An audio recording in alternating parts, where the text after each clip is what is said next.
I'm here. It's the Real R&R. It's the Real R&R. I don't know what that was. My bad, y'all. I'm being weird. I'm already being weird. She's feeling herself. Yeah, I am.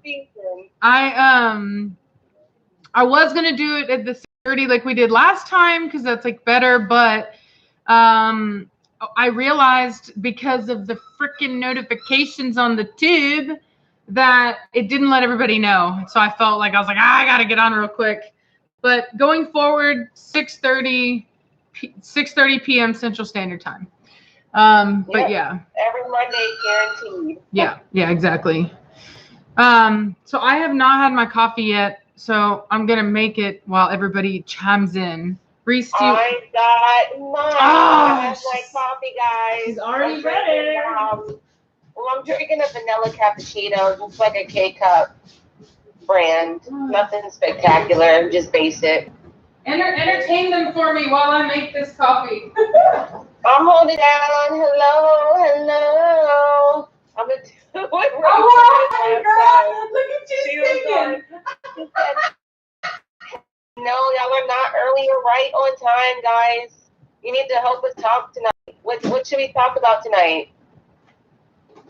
Oh yeah, there are some good. I think people like the Nescafe decaf coffee. I think that's what it's called.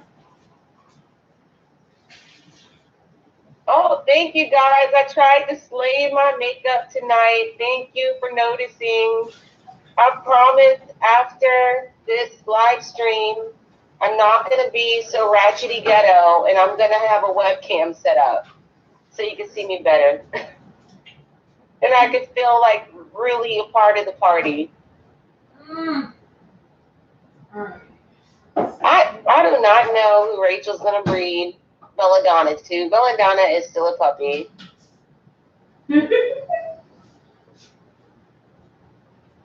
We'll talk about puppies. We have a really good story about a favorite puppy tonight that we're going to cover.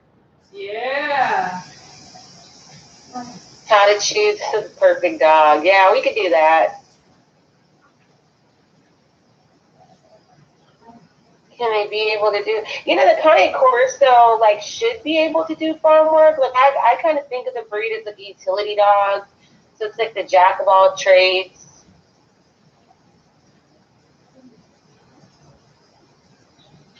Puppy socialization, how to manage a very dominant female. Hey, I can talk about that. Hello. I'm never gonna let that one die down. That's so mean. I didn't even know I did it.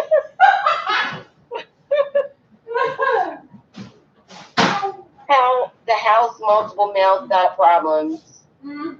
Yeah, we have some good topics. I think tonight we're gonna do what we always do. We're gonna hit y'all with some stories, and then we're gonna go into the questions. So, Rachel, somebody said you real hot, girl. Woo! It's a hot girl winner. Yeah. I appreciate that.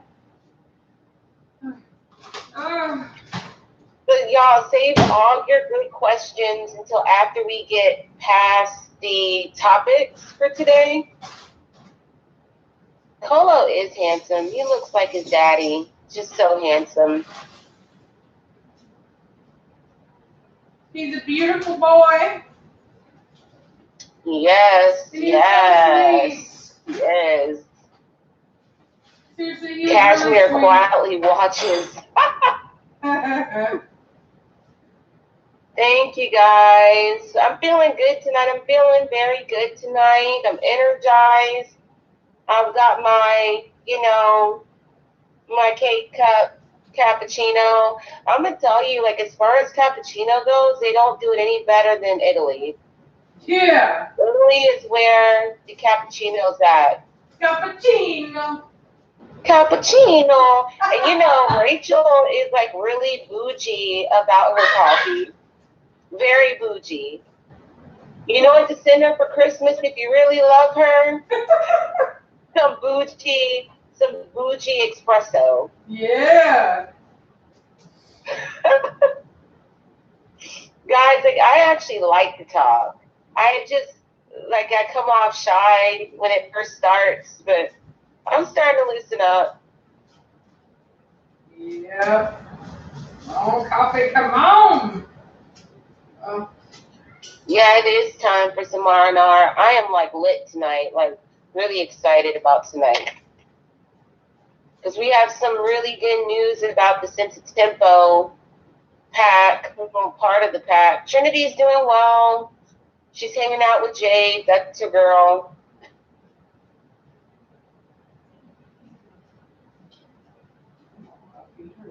If anybody know, if anybody's single for Rachel, always holla. She's looking for a man.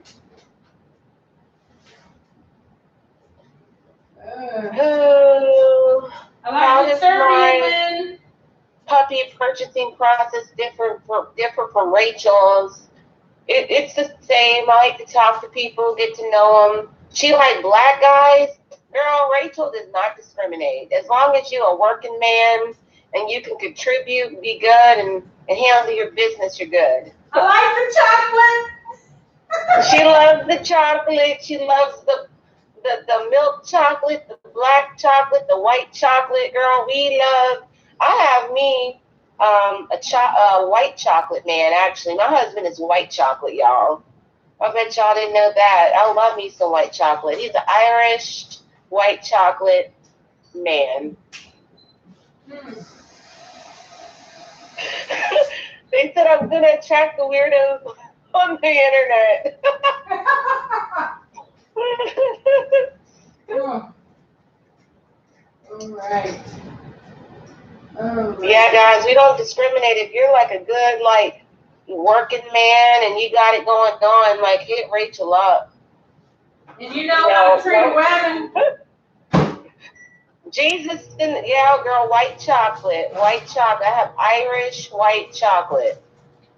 I love all kinds. Chocolate. Rachel don't discriminate. I don't discriminate. Y'all want to talk about dogs? I'm sitting over here talking about men. How about that? That's why I told Rachel we really need to get this Two Thirsty Bees channel going because, guys, I'm ready to let loose. Puerto Rican chocolate, girl, I like it all. Rachel liked it all.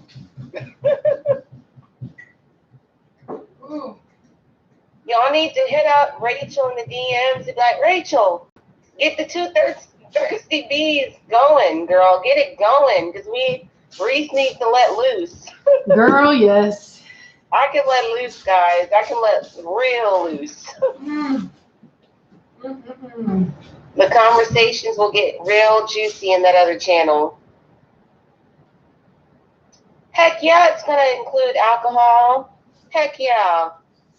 Well, I done told her, girl, we're going to be whining it up, whining and dining. We're going to wine it up, ladies and gentlemen and queens, and we're going to talk, and it's going to get real, real hot. Okay.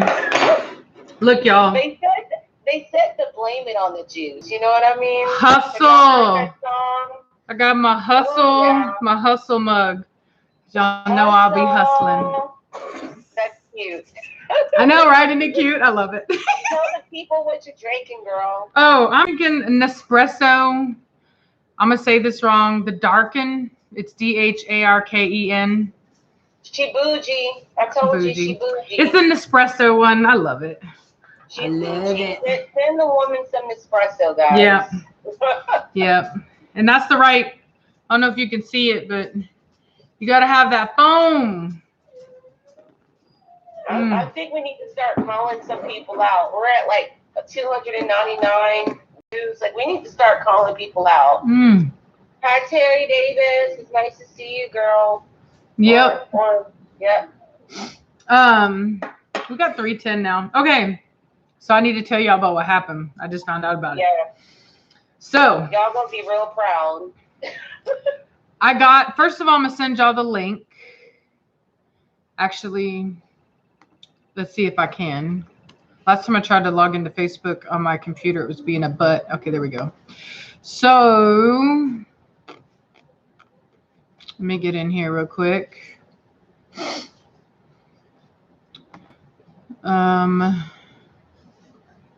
Let's see. I hate how it does that. Go away notifications. Right. So I thought I texted you the link.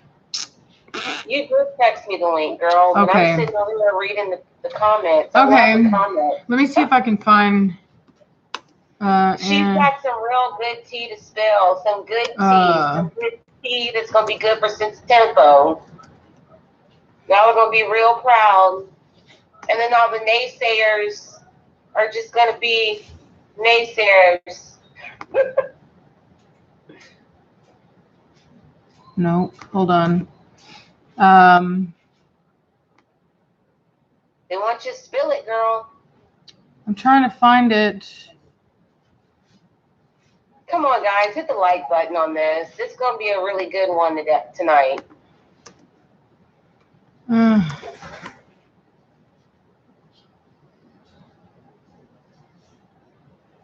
Okay, so I can't find the link. It's really annoying.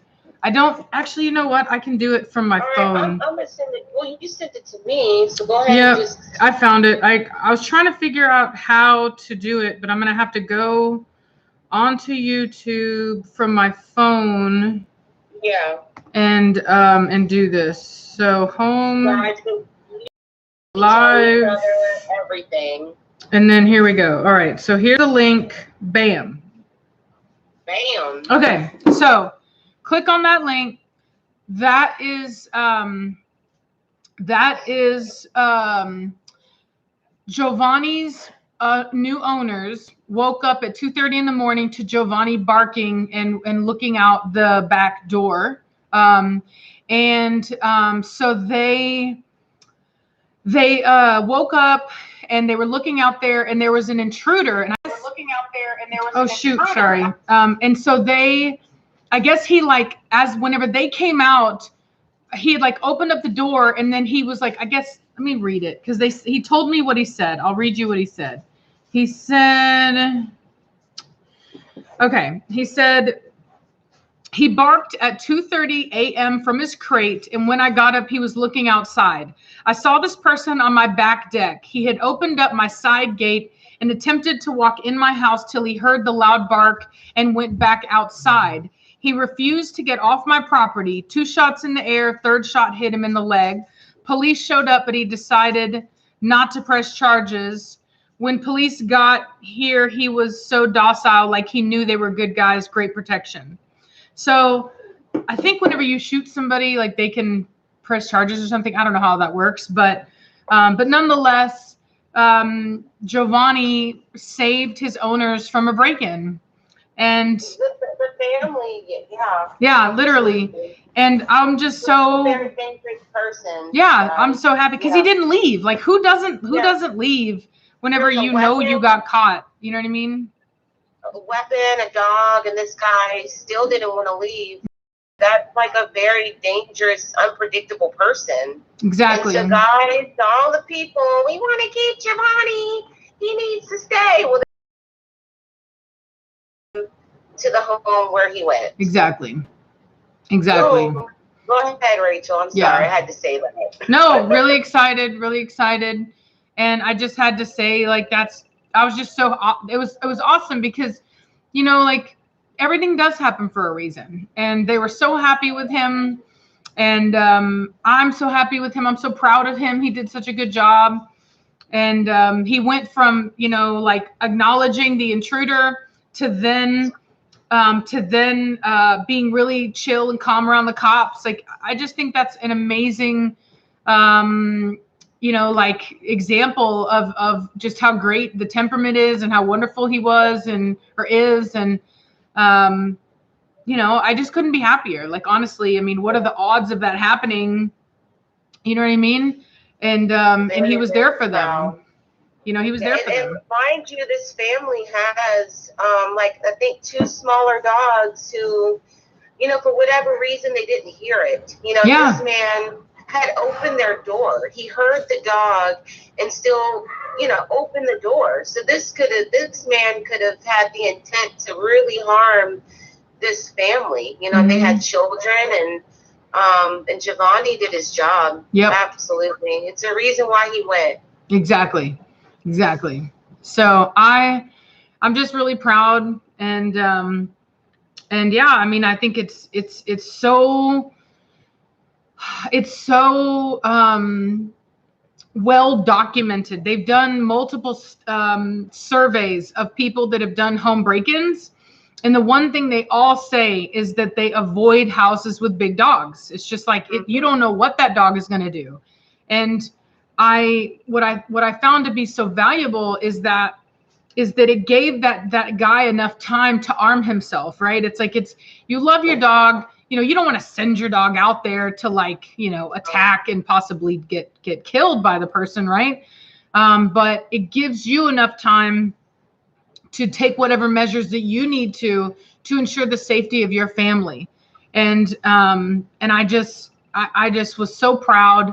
And I want, you know, it's like they paid, you know, money for him, but the reality is that he probably just saved them way more than they paid for him in damages to either things in their home, you know what I mean, or what could have been a loss of life in their family, because you have no idea what this guy was even capable of. I mean, the fact that he wasn't scared of the dog barking, he wasn't scared of the weapon. You know, this man actually confronted him and told him to leave the property, guys, and he still proceeded to stay. That's very scary. That, to me, that's signs of an unstable, very dangerous person. Unstable. Yep. Exactly. Yeah. And so I just have to say how proud I am of Jovanis that he did that he saved his family, you know. And I think a lot of people are always wondering, like, how the dogs are whenever they go to their new homes, and if it hurts them, and if they're emotionally, obviously not. You know what I mean? He's happy in his new home. He protected his new owners. He was very loving with the officers that came. He was able to distinguish between a threat and people that were there to help. And I literally can't say enough. You know what I mean? It's what every breeder of a protection dog wants to hear. And I'll be honest, it really made me kind of like, really, you know, I'm sure you guys have seen it. I'm sure you've seen comments before. I tried to delete them, but there's a lot of animosity towards breeders. People are like, why would you breed? Blah, blah, blah, this and that, you know, breeders, this and that. And it's like, you know what? Like, your little lab pit rescue or whatever isn't going to protect the way that a dog that is bred to protect is going to, you know. And this is a valuable addition to your family, you know, and it really made me feel pride in what I do. You know what I mean? It's like, it was a reminder. Yeah, it was a reminder that exactly, like, we're not just selling puppies. Like, we are providing to people the safety of having home protection, and that is invaluable. You know what I mean? And right there, it was proof in the pudding. You know what I mean? He was able to do it. He did well. And what more could you ask? You know what I mean? I mean, they were very happy about it. And anyway, it really made me feel good about what I do. And not to say that I feel bad about what I do, because I don't, but it gives it a whole new meaning and purpose. It isn't just puppies that we're selling here. It's not just companions that we're selling here. It is the ability to sleep safely at night, knowing that somebody's watching your back. You know what I mean? Yeah. And that is, hey Connor, and that is priceless. Honestly, it's priceless. So kudos, Jovanis. Kudos. The proud moment for Senzatempo Cane Corso. Very, very proud moment. And for all the people, they're like, what working titles? You don't have working dogs, blah, blah, blah, blah, blah. Well, Jovanis was working his butt off last night. He was working. He did his job. Okay? He did his job. He did it well. Yes. He did the daggone thing. And that's like, as a breeder of this breed specifically, like that is just worth its weight in gold. Like that's what you want to hear, is that you actually placed a dog that was able to do its work in a pet home. Exactly. Because that's what it's all about. And not every breeder can say that. So when you get that you know that you're doing and breeding the right thing. Mm-hmm. So that's an awesome accomplishment. So all the people out there, Jovanis needs to stay. No, the universe sent him. God sent him to his family, you know, that needed him. I mean, what are the odds that he was just placed out a week and a half ago? Yeah, literally. He not even that long. He left last Saturday. The timing, like it happened for a reason, like the timing. Yeah. It's just amazing. It's amazing. Sorry, I'm having to like fix my hair. I put another link for you guys just in case, because everybody was saying it wasn't working. So hopefully that one works. So hit the like button, guys, and let people know if they ain't on, they snoozing. Yeah, and just so everybody knows, and I'm gonna put this in another video, but apparently, so with YouTube, if you don't have the bell notification on, it won't let you know every single upload that we do. So if I upload in the morning, which I usually do, or during the day, when I upload again, or if I go live, it won't tell you, because it's like, well, you may not want to be like bugged every time she does something. Pardon me. So anyway, so if you want to make sure that you get our live streams, you do have to hit that bell. So hit the notification bell, as they say. So get it, and soon what we're gonna do is we're gonna transfer all of these live streams to the other channel, like we had discussed before. We're just trying to just kind of get it going before we completely 100% move this live stream over. But definitely you can go ahead and let me actually I can do that. Let me do. What are you doing? What are you doing, Rachel? What are you doing? You can keep talking. I'm going to link the other channels for people. You can tell we missed each other today because Rachel was busy. I was busy. Like, my day was crazy. My husband turned off the alarm. I overslept. My kid missed the bus.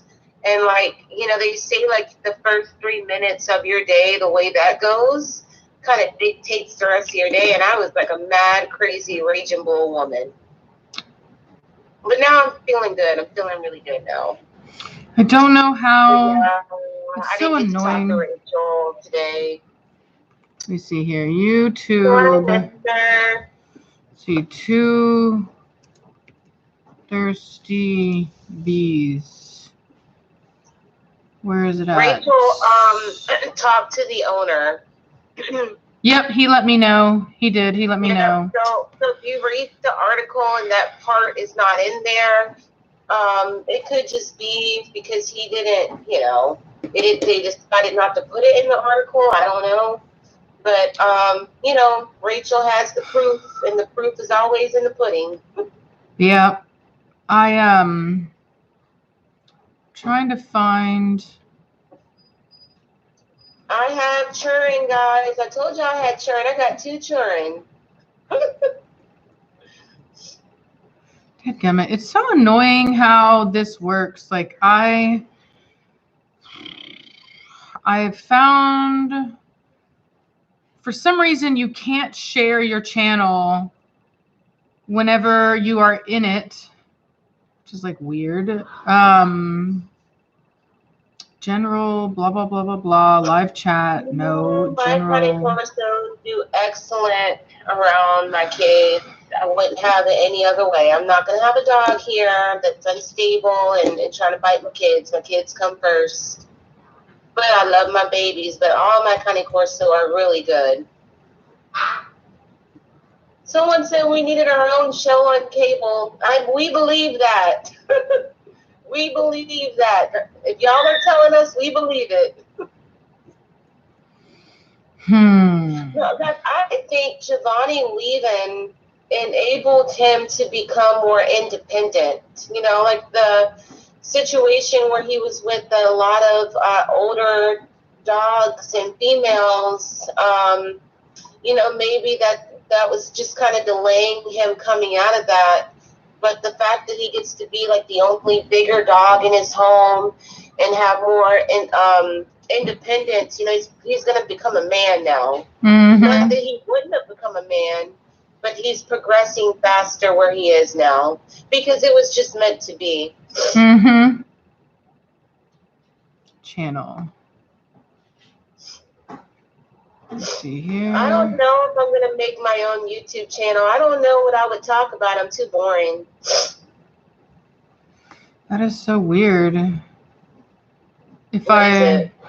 Like whenever I look under, I put our channel name in the search box. It doesn't show up. Too thirsty. Yeah, y'all hit that notification and give us some likes. Come on, guys. Cincy Tempo has like 100,000 subscribers now. Like, why can't we have like at least 50,000 likes per video? Jesus, help us. I tell you what, it's that YouTube notification thing, unfortunately. We're gonna like annoy y'all. Hit that notification bell. Like I think we're gonna start getting like little prompts on the screen. Let's help the people out. Give them some prompts. I know, right? Let me see if I can do it from over here. Come on. I want to make sure that I get them because I know people were asking, and so I really wanted to link to the Oh, Jeff, thank you so much for the donation. Do you think is it Colo will be bigger than Preacher? I mean, it's no way to tell. I mean, he looks like he's on his way to being a pretty nice sized dog. Yeah, guys, we got Terry. Thank you, girl. We got 429 people watching and 262 thumbs up. Thumbs up, guys, please. If you're watching it, thumbs up. But yeah, Jovanis, Colo looks like he's on his way to being a nice size male, but you never really know until they're like 3. Because these guys like take a long time to grow. You have to be very patient, but yeah, he's a nice looking dog. I really like him. Maybe Rachel can speak more on that from what I saw. He's a nice size dog. And Preacher, you know, you have to understand, Preacher's a small male himself. Honestly, you get too big, you're just way out of the standard. But Preacher's actually a pretty nice size male. So that's one of our channels right there. Thank the Lord, I finally figured out how to do this. That's the Two Thirsty Bees. And this one, let me move over to the other one. Let me see. The Real R&R. The Real R&R. All right, so add account. All right, hold on.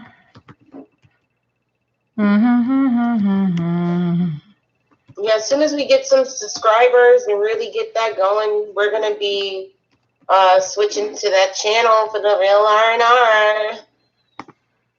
And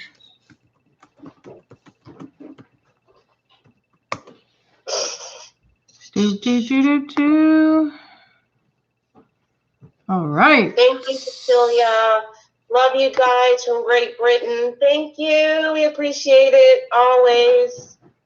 Hey. Hello. You better quit it, woman. I know what you're doing.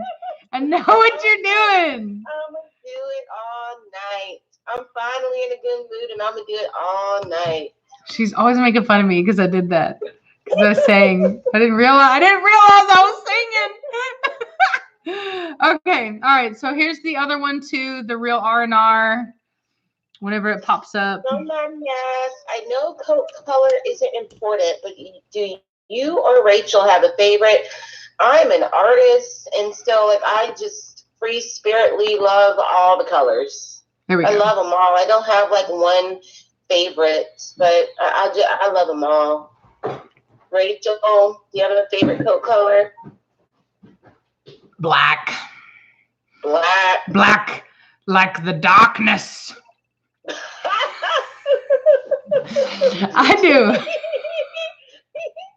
That way, whenever I walk around with my dog and I have my black hair and my black boots and my black purse, and I'm like, grr, and really I'm sweet. Really I'm sweet, and they're just like, oh my God, that girl is scary.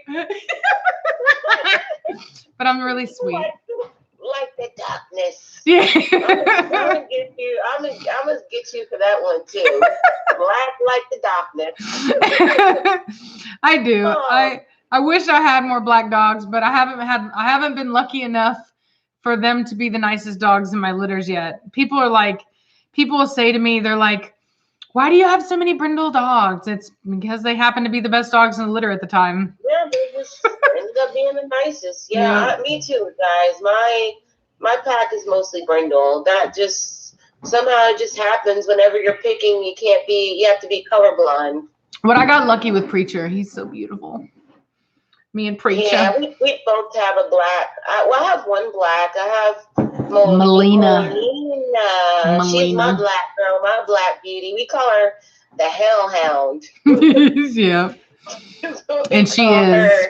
She's serious. She's very, very serious, but very sweet. Yep. Definitely don't roll up in my crib, guys. Don't roll up on me uninvited. Exactly.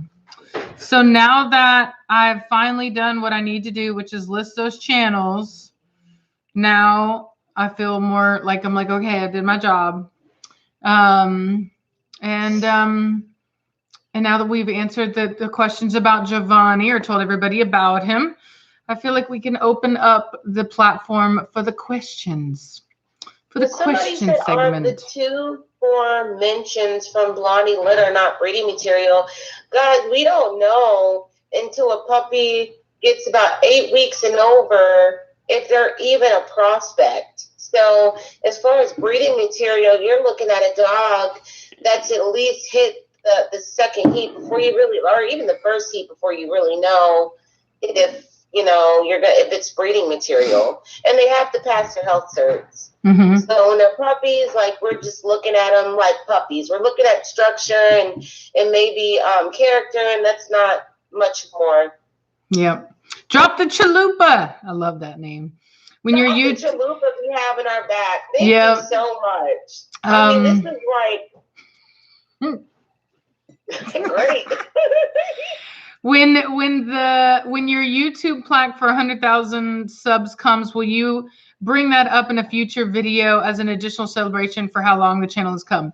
Yes, but I will say that YouTube is apparently they don't give the plaque to everybody who reaches 100,000 from what I've read. So I'm not holding my hopes up. I'm always terrified that the YouTube gods are going to come down and be like, we don't like breeders.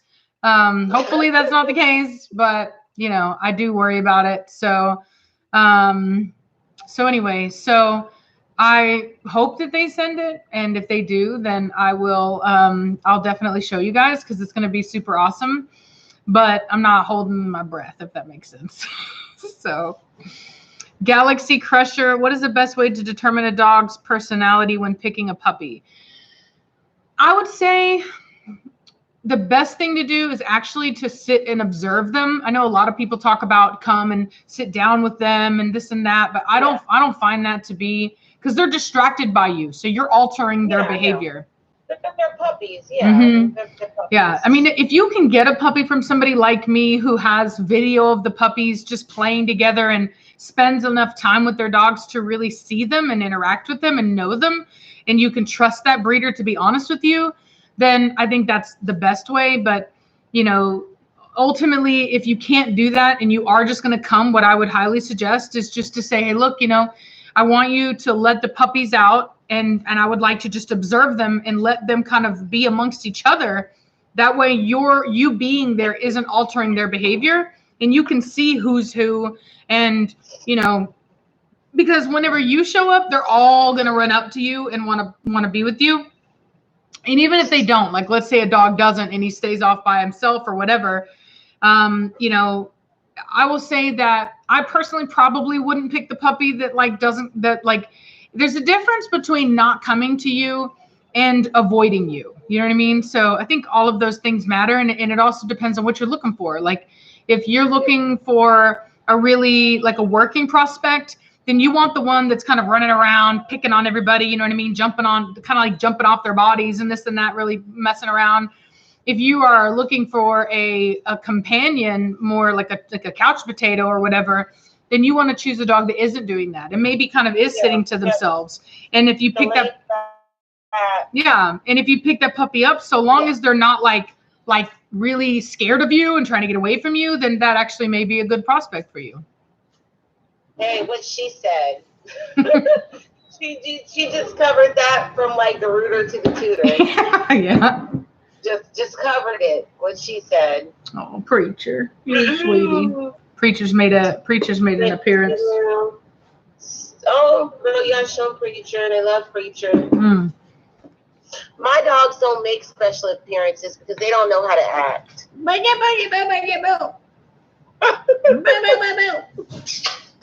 Cecilia, thank you again. Cashmere have done the same thing. Cashmere would have been even worse. Cashmere would have been like all up on the window, trying to get through. She would have been going wild. As soon as he opened up that door to put out the warning shots, she would have been trying to push through. You know what I'm saying? Like, you don't want to mess with Cashmere. You don't want to. She would have went through the window. That's what I'm saying. Cashmere is like, let. She's like the worst. She's the worst. You better quiet down in there. My dog may be worse than getting shot in the leg. Oh yeah. Oh, I tell you what, you'd rather take it. I tell you what, because that's at least a clean wound. You don't want a dog bite. That's not a clean wound. Oh yeah. What, dude? What, bruh? I love you, but what can I help you? He's like, I'm just gonna hang out here the whole time. Like our favorite breed in our lifetime, guys. You know I love the naked dogs. She loves them naked dogs. She likes to put the lotion on the dog.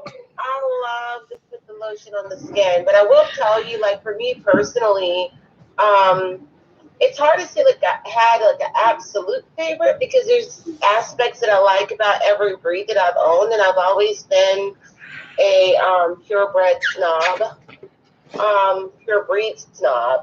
But anyway, I love the little cressets and I love the Siberians, and I absolutely adore my Cane Corso. As far as my lifestyle, I'll probably have the Cane Corso for the rest of my life because of my lifestyle. Come here. Come say hi. Rachel, do you want to answer that? What's the question? About your favorite breed and your lifestyle. My favorite breed, well, the Cane Corso, because I knew that. Okay, you're good. I knew that whenever I was going to get into breeding again, I mean, you have to breed. I mean, unless you're just in it for the money, you really have to breed what you love, because it's so much work that if you're not breeding what you love, you won't last. You know what I mean? Because it's just too much work. And so basically you become a collector of what you love. Yeah. And I'm like that. Like recently I got into orchids, and Reese can tell you, I went to the store and they have all these orchids, and I show Reese, I'm like talking to her on the phone, and I'm like, Reese, all the orchids. And she's like, take some pictures and send them to me. So I take pictures, and she's like, okay, and like I like these. And then I'm like orchids too. We both love orchids. We both love orchids. So then I get off the phone. She has to take a phone call or whatever, right? And she calls me back. She's like, well, which ones did you get, Rachel? And I was like, 5 of them. Pretty much all, like one of each. Like one of each. Because I have a really hard time choosing. Like I'm one of those people. And they were on sale, so Yeah. so like it was okay. Anything's on sale, we have to do it. It's okay. It's okay. It was on sale. And so I'm literally like, and she's like, Rachel, how are you gonna get 5 of them? And so when it's like when you have dogs and you're breeding dogs, it's like you get to do that. You know what I mean? It's like you don't have to choose just one. You have your little collection, you know? And so, you know, so I would say that you'd really need to have a passion and love, because on top of just getting to spend time with them, you have to love them enough to study them, because you need to understand more than just what you love about them. You need to understand the temperament, the structure, the history of the breed, the bloodlines and what goes into them, and other breeders. And there's so much more that goes into it than just having an animal to love and pet. And it has to fit your lifestyle, most importantly. You know, it has to fit your lifestyle. And I see that a lot where people, like in my previous breed, the Siberian Husky, people would read about them and assume just absolutely what they say can't be true about the breed. Like, oh, they have to be able to accommodate the fact that I don't want to walk. You know, the dog, you know, should be fine with that or whatever. They don't think it's true. And then they get the dog, and the dog is doing everything a Siberian Husky can do, for their breed description, but the person is not, they don't like that, because that's not what their lifestyle was. So get a dog that fits your lifestyle. That is the most important thing you can do. I see something about Connor. Let me look up here. I didn't see your question, Connor. Here we go. Would you like me to post the links to the new channels in the chat every so often? Yes, that would be awesome. Thank you, Connor. That's awesome. Sorry. We have the best admin people. Yes, moderators. Our mods. Yeah. Our mods. I'll tell you what, I used to hate, like I used to be on like forums back in the day, like when they didn't have like toxic Facebook posts, and it was forums, toxic forums. I used to hate the moderators. I'd be like, I hate your moderators, because they're always bullies and they're mean. My moderators are nice. They're just the best. The best. The best. Follow us on the other channel and help us out. The best. Live streams get crazy. I'm telling you, man, Dr. Chalupa is committed to us. Committed. Belladonna is not an import, guys. She's domestically bred here in America.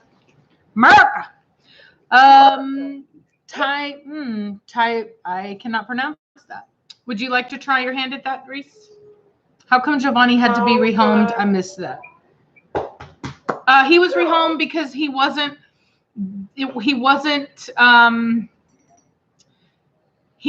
high enough quality for me to justify the space in my program. And that's just the reality of the situation.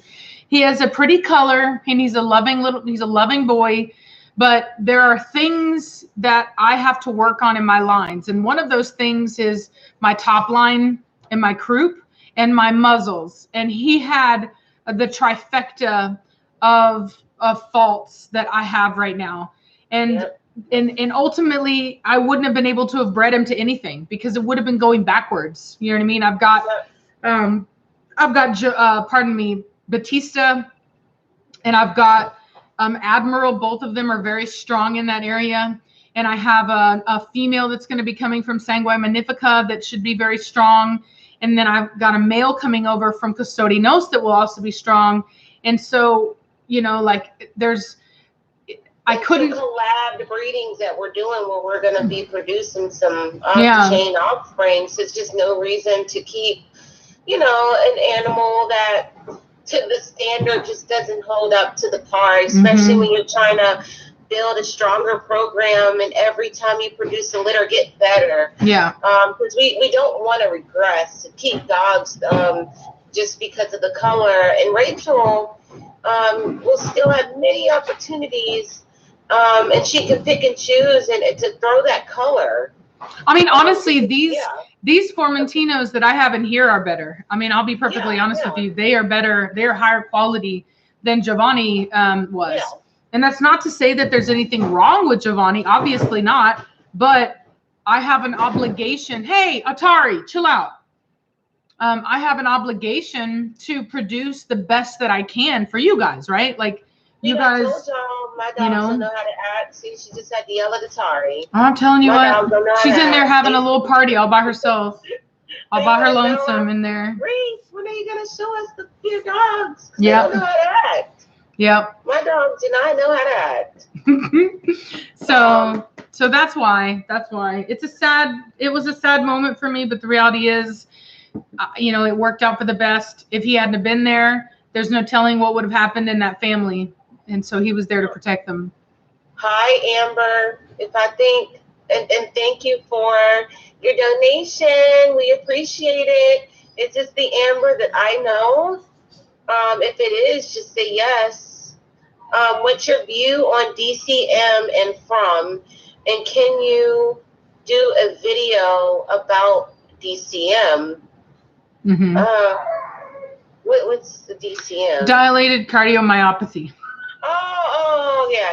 Yeah. Condition and from. Yeah, remember how they had from on the list? Yeah, from is on the list. But they're still doing studies on the condition and what is specifically causing it. All they could do is just pretty much get a list of foods based off of the patients with the DCM, and then list the prevalence of the food. I'm not saying to feed from, but in our breed, finding large breed appropriate dog foods is hard. Mm-hmm. And from has always been a reliable one. And there are a lot of people that feed from the large breed puppy in our breed and other big breeds. And I haven't heard of any issues yet. Yeah. Personally. Yeah. I believe that they, can I help you? They were specifically talking about grain-free options, if I'm not mistaken. Yeah. I don't think that I fed a grain-free from, if I'm not mistaken. I think I fed the grain in from. We fed the teal bag and the blue bag, and I believe that has a brown rice. It has a grain in it for sure. Yeah. So, yeah. So I fed from for a while. I liked it. The only reason I moved off of it was just the cost. It was too expensive as a breeder. I am very happy with what I'm feeding now, which I'm feeding Diamond Performance. Before that, I would say if I had less dogs, I would actually feed the Diamond Extreme Athlete. And probably whenever I have more adult dogs than I have young dogs, I'll probably have both the Diamond Extreme Athlete and the Performance. We're going to review the foods to let y'all know the difference, and because you can't feed all of these foods that we're naming to just any age group, because all of the foods are all life stages. You really need to know what you're doing. Yeah. So we're going to do that. We are going to dedicate a video or many videos to nutrition. Yeah, and I will say I saw somebody talking about dogs that were already predisposed. The FDA is well aware of the fact that there are breeds that are predisposed to DCM. The issue was that they know what is a normal amount of DCM and what is not.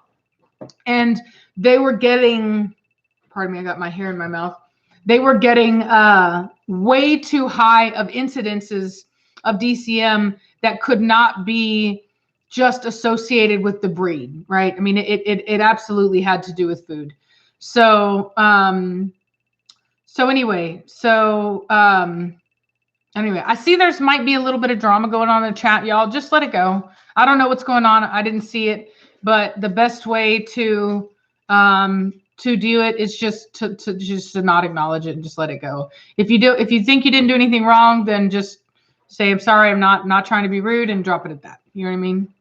Yeah. No drama. We don't want no drama. No drama mamas up in the Yeah. I know Linda P is a really loyal subscriber. She's been around for a long time. So I don't know what happened, but I'll just say that let's all agree to disagree. We all have bad moments or whatever. Like I said, I don't know what happened, but let's just all try to get along.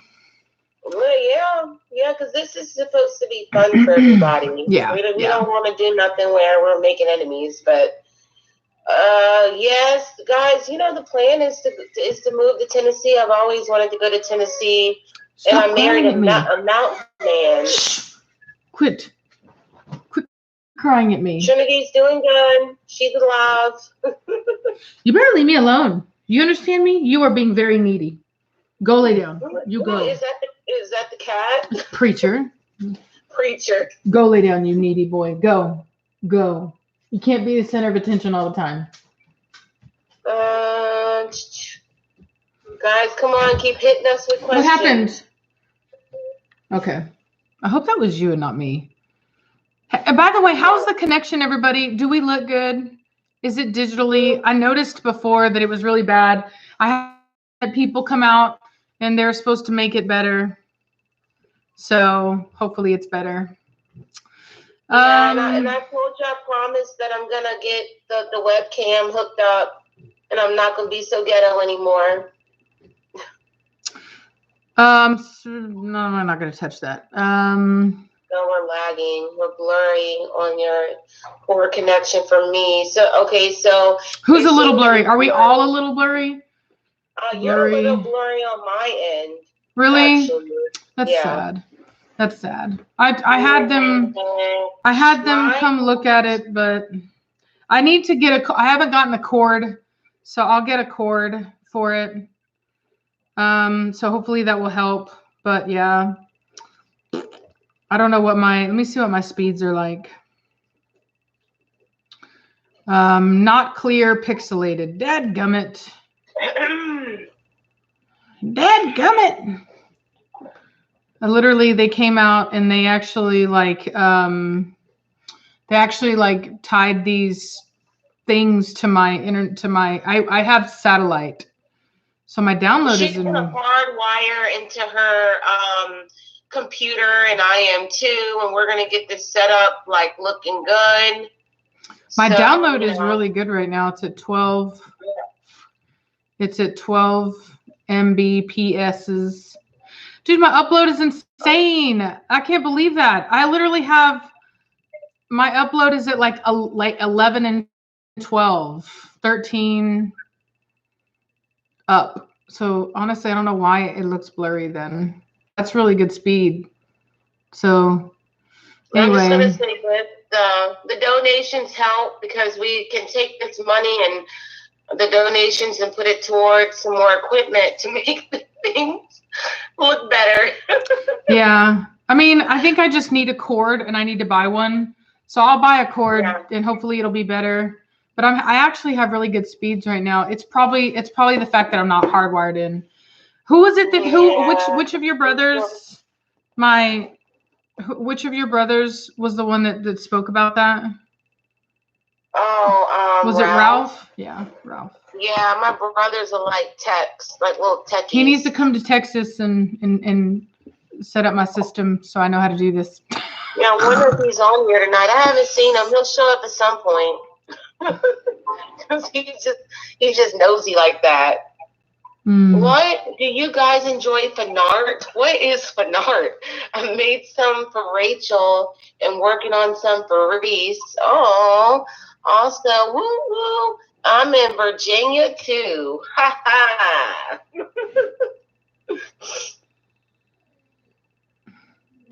Fan art.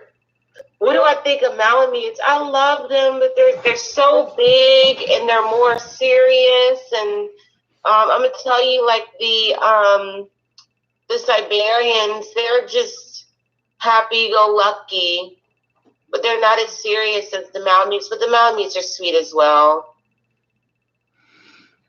Is there a breeding that you think would have prospect for an international stage?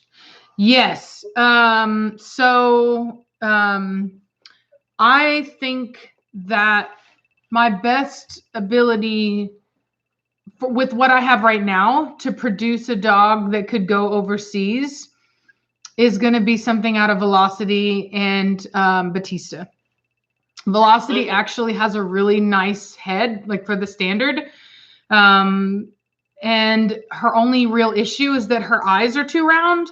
So, and her nares are actually quite closed. So Batista has wide open nares and he has good eyes. And so hopefully that will produce, and she's square. I mean, she has some, but head wise, I would say that. And so I think that together they would produce really, really awesome offspring for that. Whether or not I'll be able to do that or not, I don't know. We'll see. But I will say that the only show that we wouldn't be able to participate in overseas would be the Italian show, and it is actually a very small show.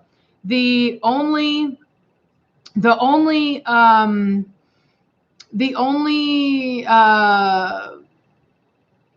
what am I lost my train of thought. I saw a question and I went to it.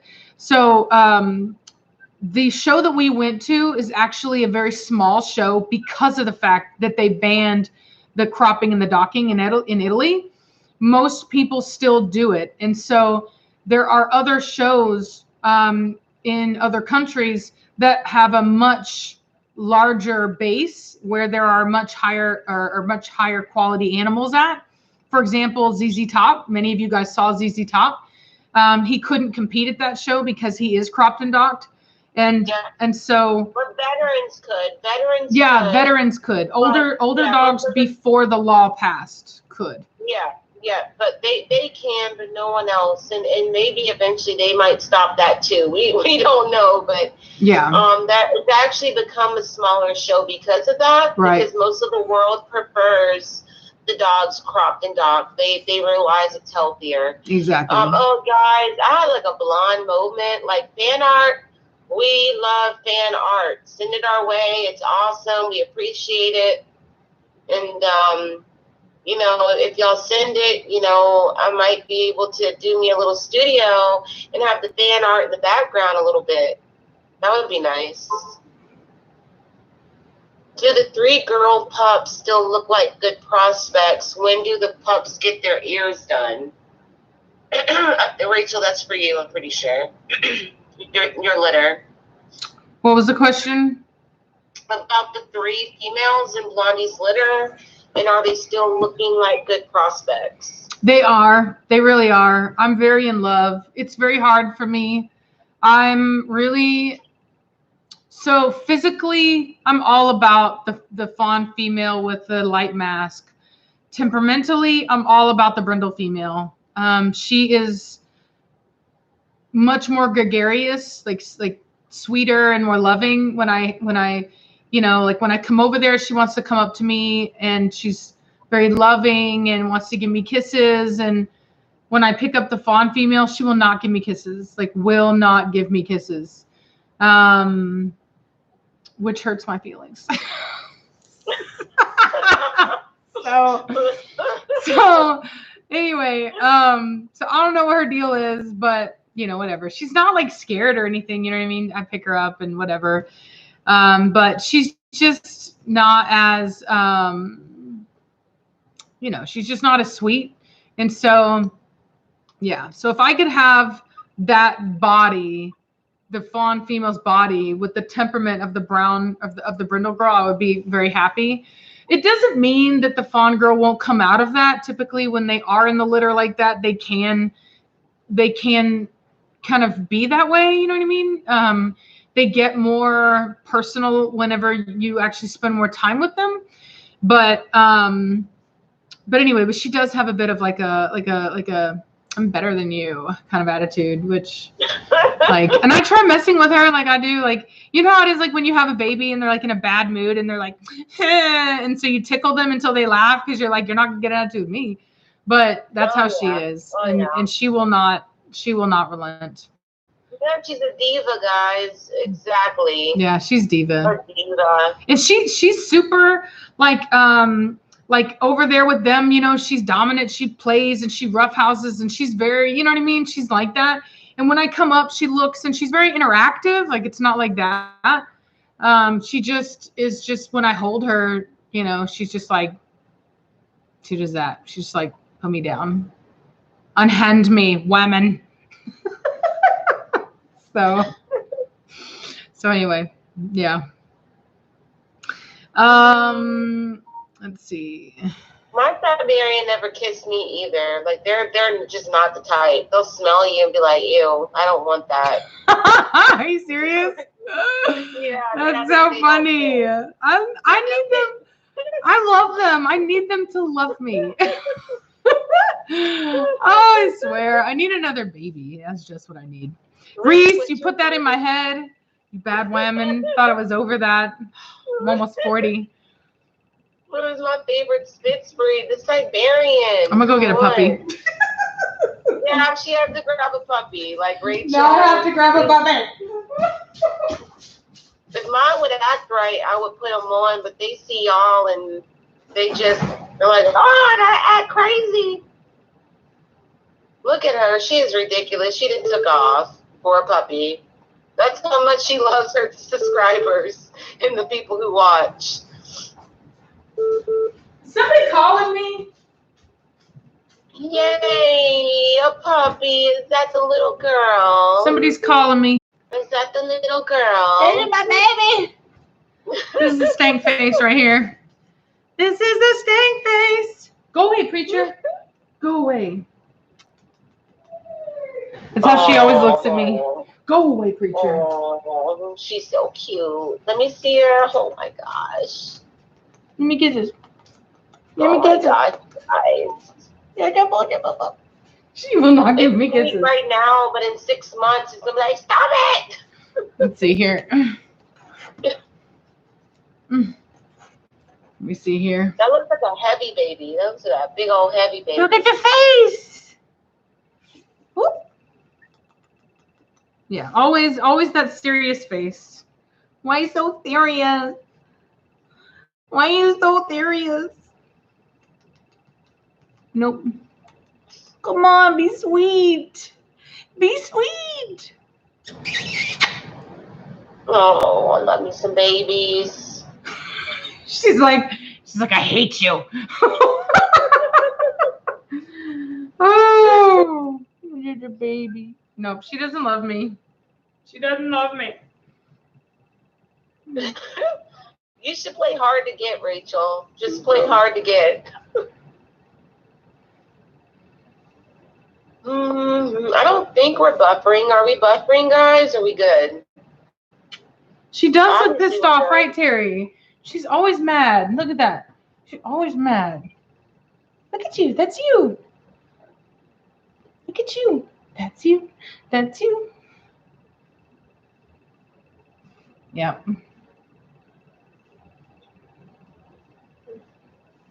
Nope, not loving. Not loving. How is Cashmere's puppies? Thank you, Cecilia. Rachel, answer that question. How are the babies? They're not born yet. Cashmere. Oh, no, yeah. Oh, I thought I was having a blonde moment again. I'm so used to looking at blondies. Nope, she's not loving. I'm going to show you guys the other one so you can see the difference. Oh. Creature, if you don't leave me alone.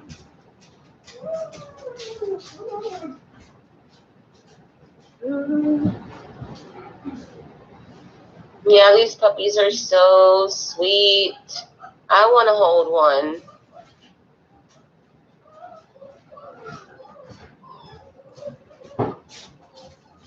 Oh, little Brindle girl. Little Brindle. Look at her. Look at that baby. The big baby. Look at you. Will my next litter be? I'm having 2 litters in the spring, guys. It's going to be lit. Y'all should hit me up. And I still have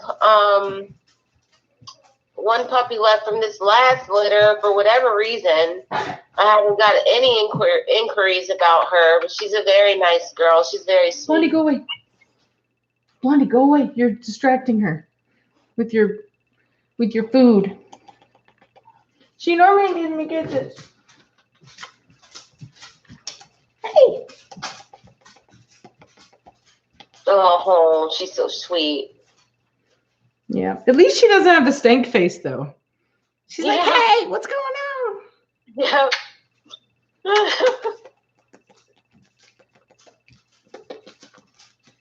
What? You got a kiss? I got a kiss. I got a kiss. Oh. She's so pretty. You see the pretty face? Pretty face. How's a puppy from the previous litter like, Reese? The one you mentioned that hasn't been taken. Billy is a very sweet girl, very well behaved. She's a good puppy. So if you're looking for a puppy that's fun and laid back and excellent with kids and, just make a good pet, Billy's really, really good. And I need to place her, soon. I was hoping to do it before the holidays, but I'll, as long as it takes to get her a good home, I'll wait.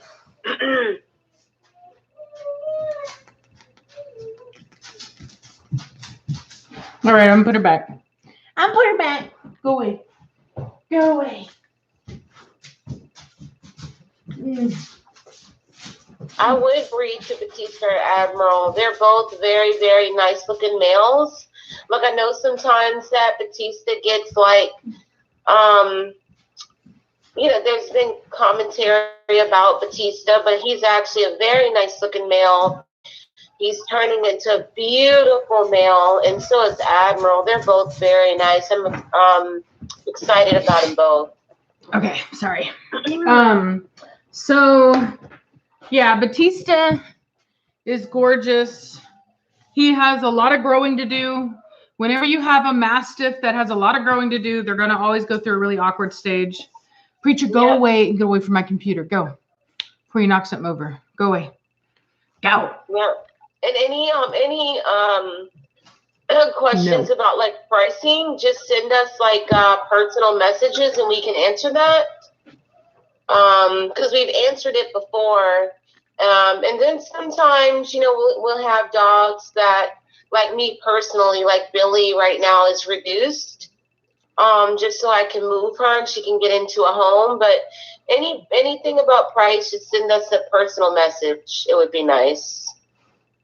My dogs and Rachel's dogs are both on Instagram. Billy was always a pet. She just didn't get placed. I never had any intentions on keeping her in my program. Somebody asked what my favorite gluten-free recipe is. We'll have to do that on a different channel, though. Yeah, we will. Yeah, we got to get the thirsty bees. Cecilia, thank you again. How's Cashmere with her grandbabies? You saw that before I did. Wow. That means you might be lagging a little bit, girl, on the internet. Way out there in the sticks. Way out there in the sticks. I'll tell you what, I'm lucky I even have internet out here. No, Billy is bad girl Billy, but yeah, she is like a Billie Jean. That's right. I got to link up to my Instagram. I'm not tech savvy, so tell me how I do that. How do you do that?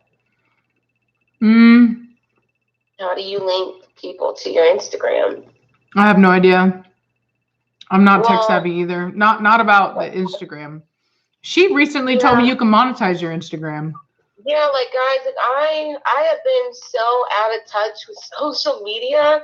It's like I'm trying to play catch up because I stayed off for a very long time. But my Instagram is Valencia Cane Corso. There is another Valencia, but it's Valencia Kennels with a Z, and that is not me. So this is my Instagram, and this is my email. If you are interested in Billy. Hey, Aaron, I see you. I see you, boy.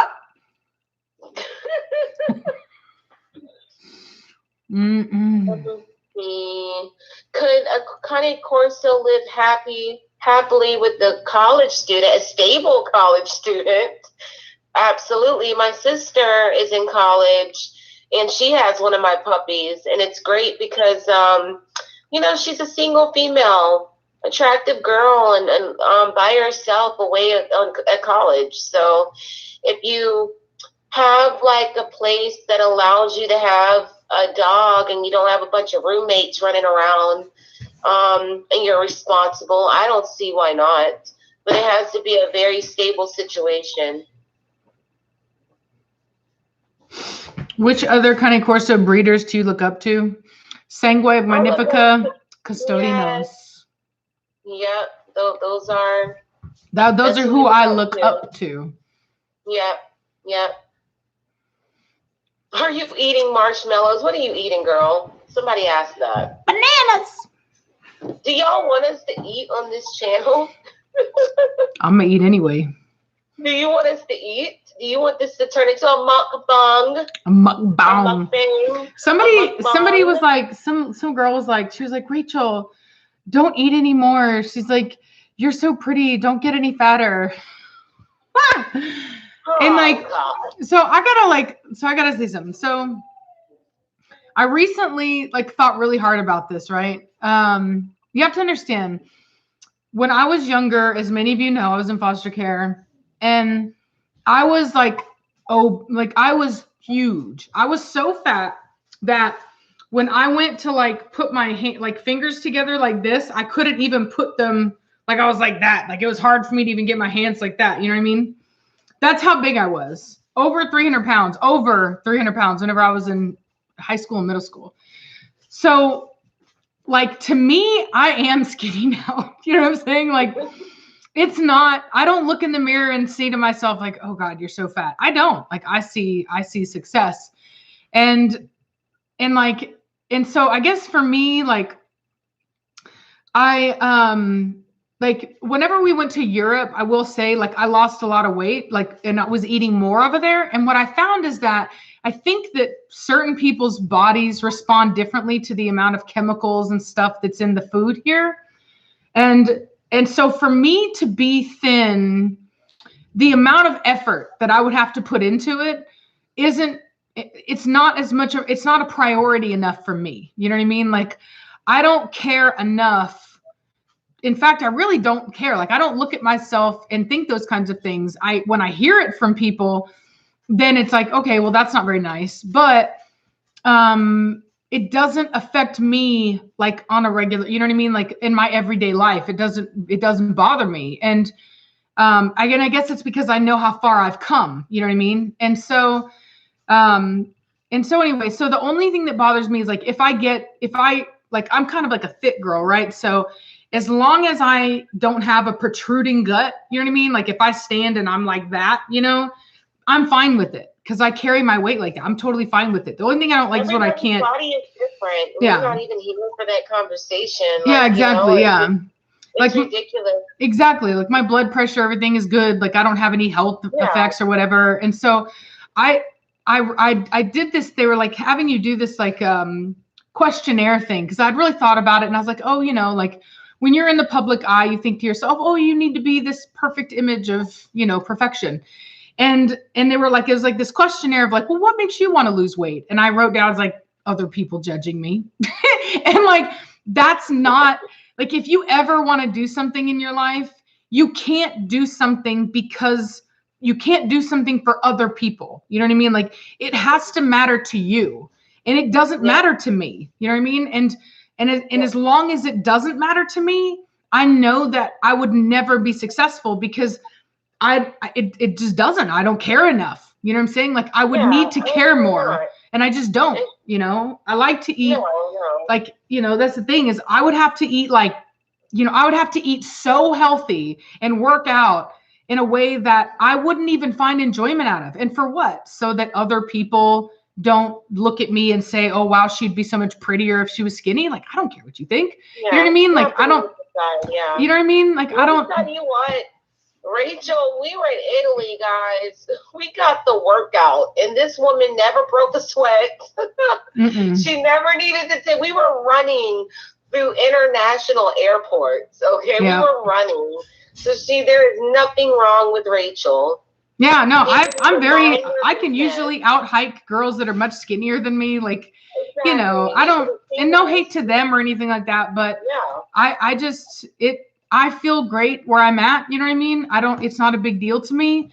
And you know what I mean? Like, it just isn't. And so I get those comments, you know what I mean? But the reality is I'm perfectly happy where I'm at. You know, I don't, you know, like I said, you'd have to have seen me before to see why I'm fine with who I am now. You know what I mean? I mean, would it be nice? Sure. I mean, okay. You know what I mean? Like, who wouldn't want to be like, you know, a 10 in everything, right? Like, but the reality is I understand. I know my body enough to, like I did when I was working out, I was doing this thing. I had this monitor on me. And what I found is all the skinny girls that had these, they have these heart monitors. I think it's like 24-hour fitness. And they have these heart monitors. And what I found is that their hearts were working really hard. They would keep going into this like red zone. My heart won't do that. And they told me that means that you have a good heart. My heart doesn't stress. I come down to a natural level much quicker. You know what I mean? Like they stay in that red zone. You know what I mean? They get all up in it and their heart's going all crazy. And then it takes them a long time for it to come down and their body's doing all this work. Mine does not do that. Mine. Let's be honest. Yeah. People are paying for these curves now. Okay. Yeah, exactly. People are paying for the kind of curves that we get.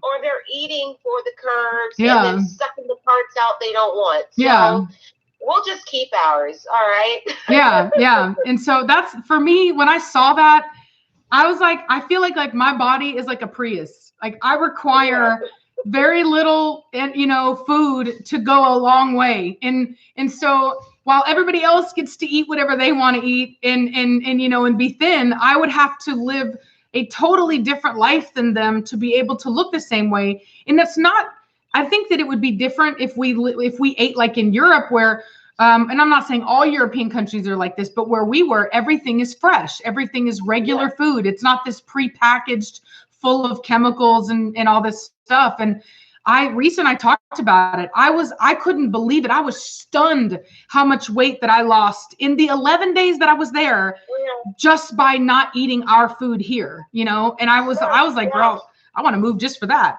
But, cause I could eat what I wanted to. It wasn't hard. And that whole lie that they tell people here, well, it's calories in, calories out. No, it's not. No, it isn't.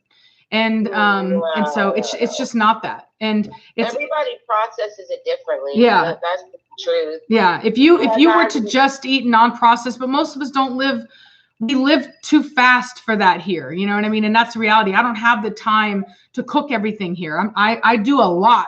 So it doesn't make sense, but it is enticing, the idea of moving to Europe and having us much slower.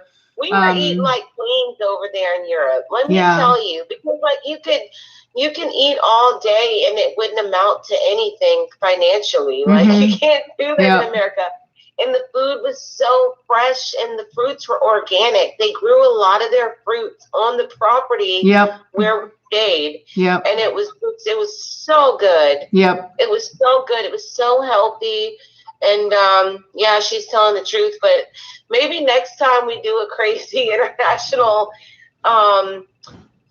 I guess tour or whatever we did, we just went over there. We can vlog a little bit to an extent. Yeah. Some of the countries that we enter, we don't feel comfortable doing that, just out of respect for the country that we're maybe in at the time before our next flight. But we'll definitely try to vlog a little bit, and it definitely gets so much once we land and we're at our resort. Yep, exactly. So, but it was nice. And so I get, like I said, I see those comments, things like that, but just know that I'm a very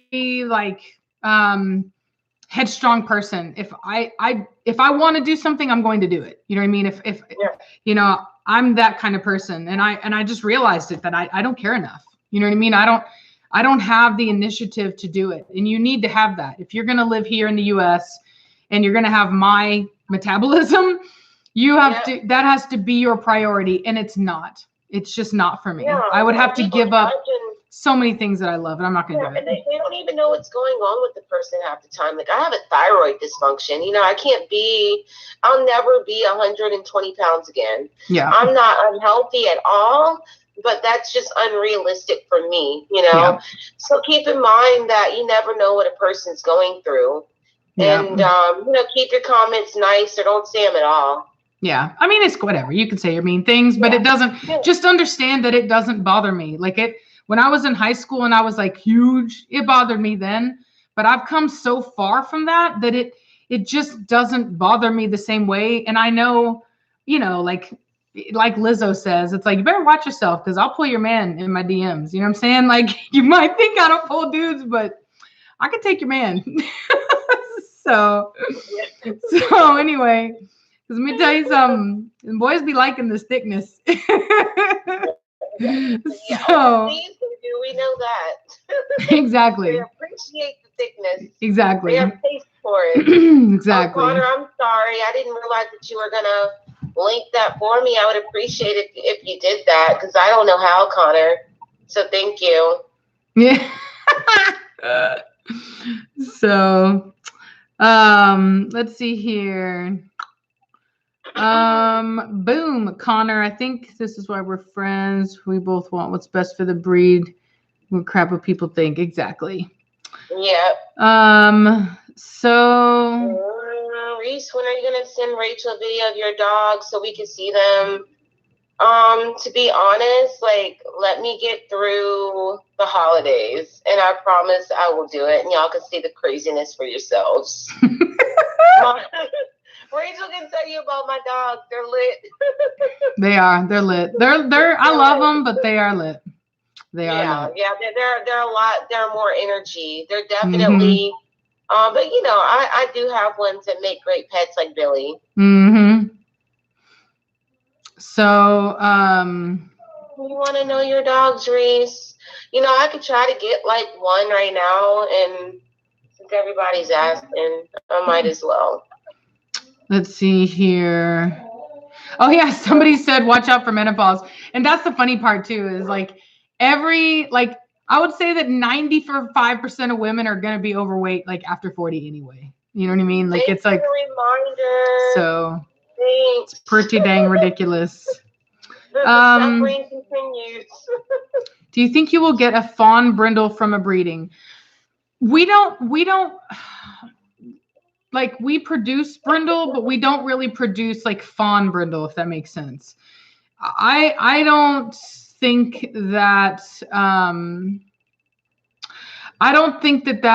I've seen some colors come up that were more along that line, but that is not actually a traditional color for us. I actually produced that. Remember, it was very weird.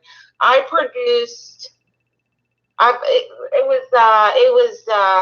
was that dog's name? Phoenix. Remember her?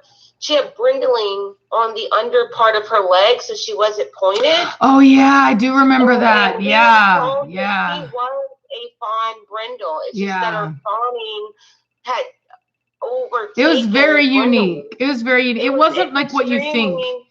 Yeah. The brindling was in the inner thigh. Like you wouldn't see it, and it was very light. Yeah. And I always thought that was very odd until we were talking about it in Italy, and one of the breeders said that was a brindle. She looks like 100% fawn dog, but she's a brindle. Yeah, she has. So yeah, she was a completely fawn dog, but then she had like a patch of brindle, like in her inner leg, like I think like in her inner right here, like this area. And definitely brindle there. And we were talking with Nanad from Custodinos, and he basically said that makes her a brindle, which if they have any brindle on them at all, it makes them a brindle. And it was very interesting. So, see, will the dark red male fully turn red as he gets older, or will he have some blackish coloring? He will fully turn red, 100% red. I've produced that color before, and it definitely did. Aren't those called Tigarato, or am I mistaken? that I want to say that is a word for brindle in general in Italy, but I could be wrong. Can someone with a soft personality own a Corso? You could, but you would have to have a dog like Blondie. You really would. It would have to be very specific, and you would have a hard time finding a dog with that temperament because it's atypical. I want a mail from you in the future. Love, Admiral. Definitely. Just put in an application. Always follow up with a phone call afterwards so we can go over it and see if we can't see if it's a good fit for you and your family. So let's see here. Hello, ladies. Good evening. Good evening. Want to try? Meredith, is that Bew? Isn't that Bew? How you say that? Is that allowed in the breed standard? As far as the brindle patch, No. I honestly, who is that? Who is that? This is Billy. Oh, it's Billy. Who did you think it was? Bro, I should have known by the ears. Yeah, I didn't get Billy cropped because the vet that I usually use is in North Carolina, and I had to use a much pricier vet this time. So I got the puppies cropped that people wanted cropped, and I just left Billy natural. But she could still be cropped. She's a really good girl. Yeah. Somebody keeps asking about American versus European Corso. It is a topic that I spoke about quite a bit early on, but in the effort, in the pursuit of peace, I have decided that it is best that we focus on the future and not necessarily the past. So, anyway, yeah. So that's what I can say about that. It's better to focus on the future. Is there a difference? Sure. But we're trying to breed the dogs together to get to uniformity. And the important part is to just like move forward, So yeah. Let's see here. I wish my screen was bigger too. Yeah. Y'all, I know the quality apparently isn't so good. I will say that my internet speed is really good. I think that the problem is that I'm not hooked into my router. I need to get a cord for that. So I will do that in the future, and hopefully that fixes it. If it ends up being a problem, what I told Reese is that I'm just going to go to, I'm still really good friends with my old company that I used to work for. My sister and my dad actually own the company. And so I'm just going to go and start filming up there if we can't figure it out. But the speeds are good. And I'm also going to be getting a static IP as well. So there's a couple things that we can do, but for now, unfortunately, we are where we are on it. It's annoying, I know, but I think our show is more about the audio anyway. You know what I mean? We very rarely do a lot of. We definitely want to do the podcast or podcast, and then once we get everything just kind of normalized and civilized around here. Exactly. So. Oh boy, I just let her out of her kennel, so she's a little crazy. She wants to give me love. So, yeah. What breeding are you looking forward to most? That would be the breeding between Melina and either Batista or Admiral. Our Admiral, we still, every time we make up our mind on one, we go back on it like, no, should we breed it to Admiral? Because Admiral, he's nice looking too. It's going to be hard. Yep. I want to pup from you. I live in Tennessee. When are you moving to Tennessee? I'm going to move to Tennessee as soon as I can, honestly. I have my fence up now. I have a couple things I need to fix here at the house. And then I'm going to obviously I have to wait for Savannah to finish school.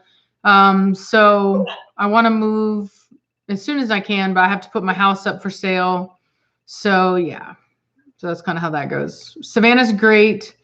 Happy girl. I have talked with her about possibly starting her own channel of like doing like a baking channel, you know, because that way it wouldn't affect this channel as far as like the COPA rules. And so with her channel, we could literally just be to, it would be obviously she is a child, most likely it would probably have like child content, you know what I mean? And so we would set it for that, you know? So I think that would work. But in the meantime, we really do have to just, with the laws on that, I don't know if y'all saw that, but it's like a $47,000 possible fine per video. So I'm trying to be careful. Thank you. Thank you, Mr. Normal. My daughter said that too. She said that. I didn't know that was a thing. She said that, but yeah.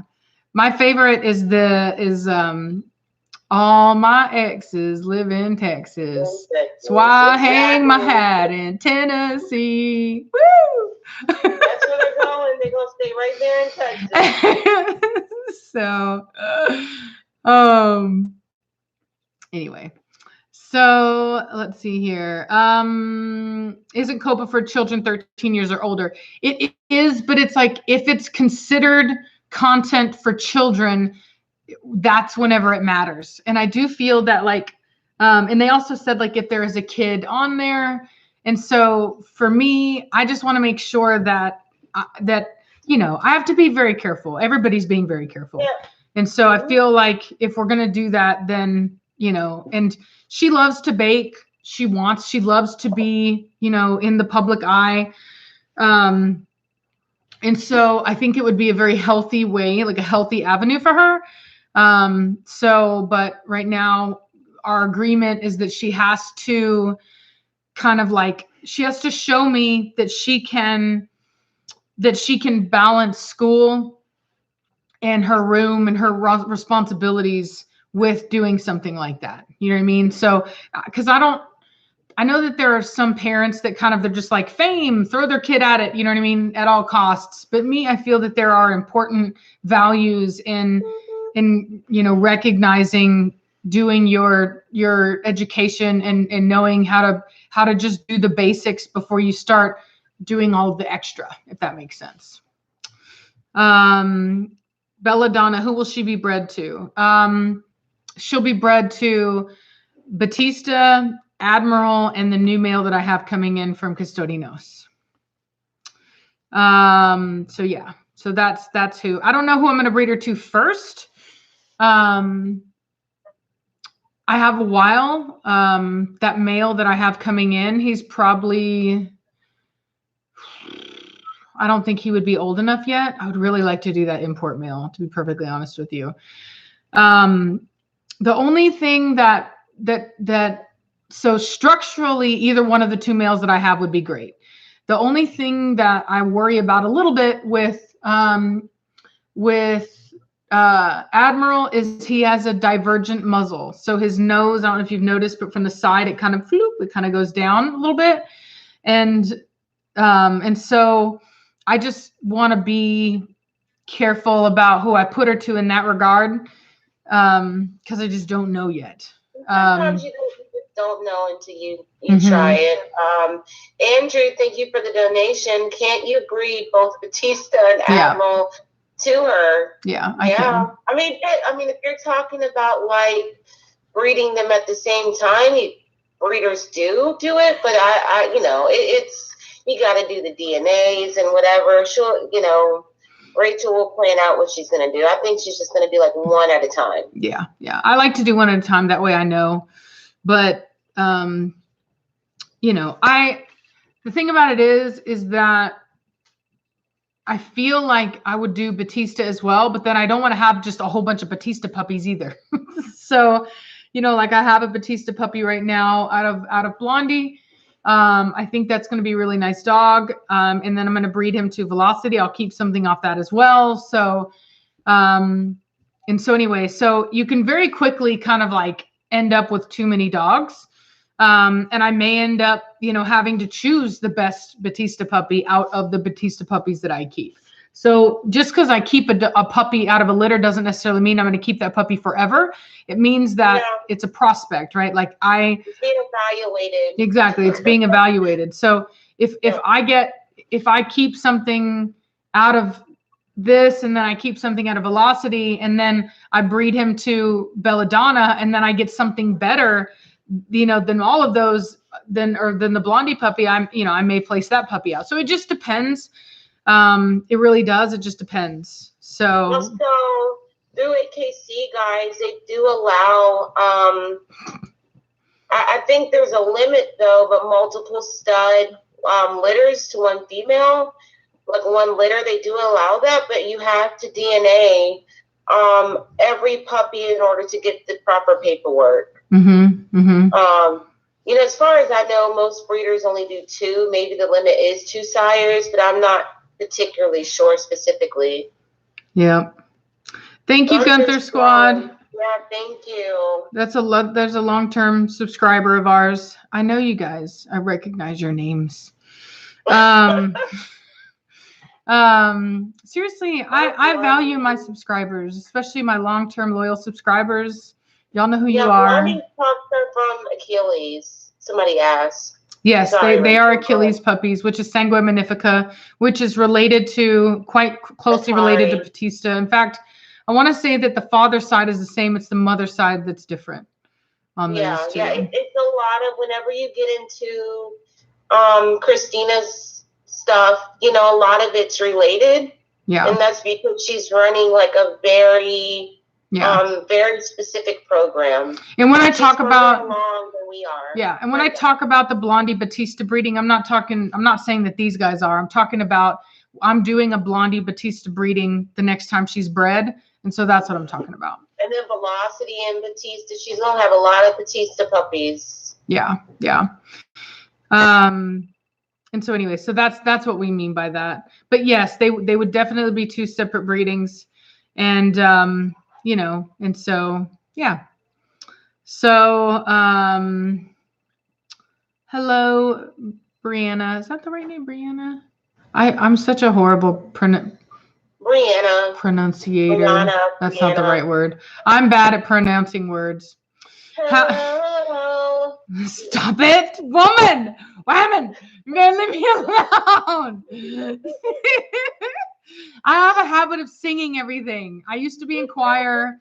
I actually kind of have a pretty decent singing voice. And so I have a tendency to sing everything. It's a bad habit, especially when I'm happy. I sing everything. How do you pick your dog's names exactly? Thank you for your donation.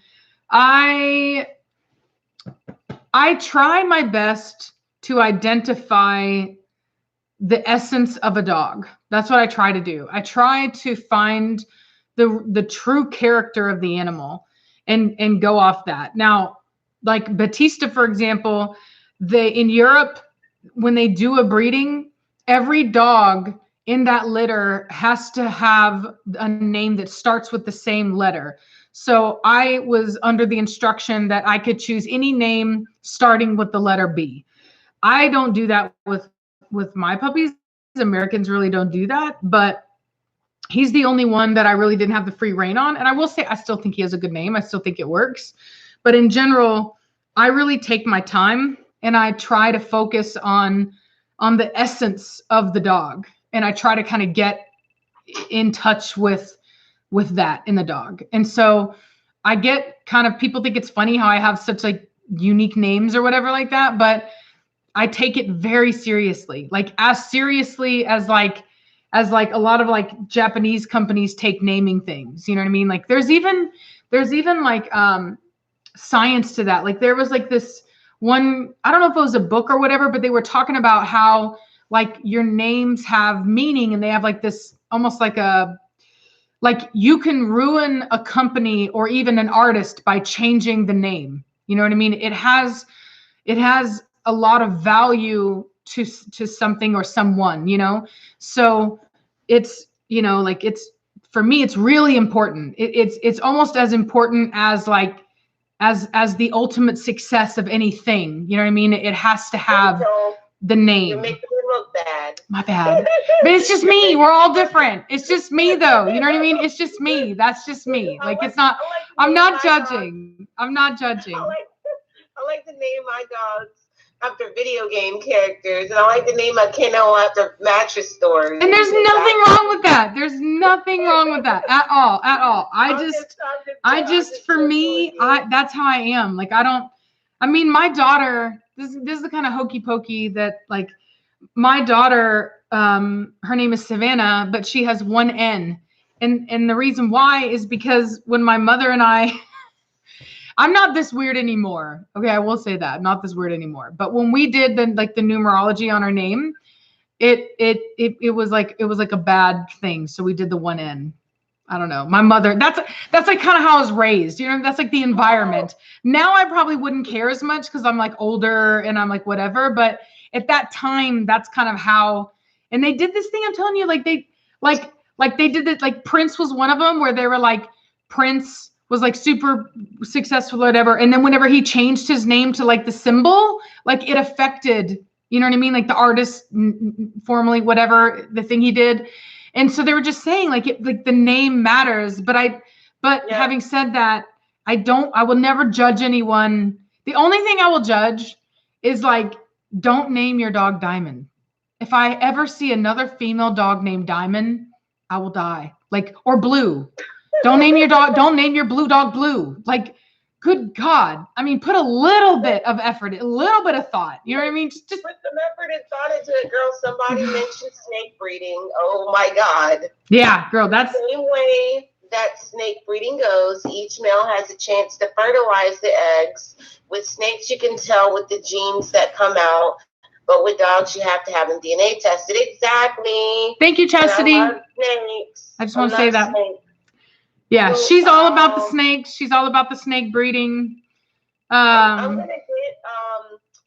get a rhino iguana. I'm gonna do it when I move. I told Rachel, and she knows I'm gonna do it. She knows.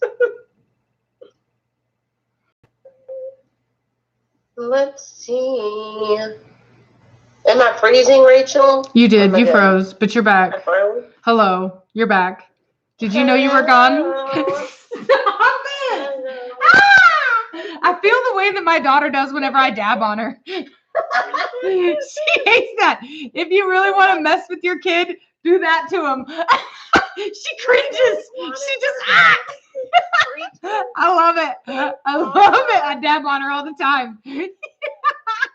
If I could have like my own personal zoo, I would. Oh God, yeah. Reese and I would totally have a zoo.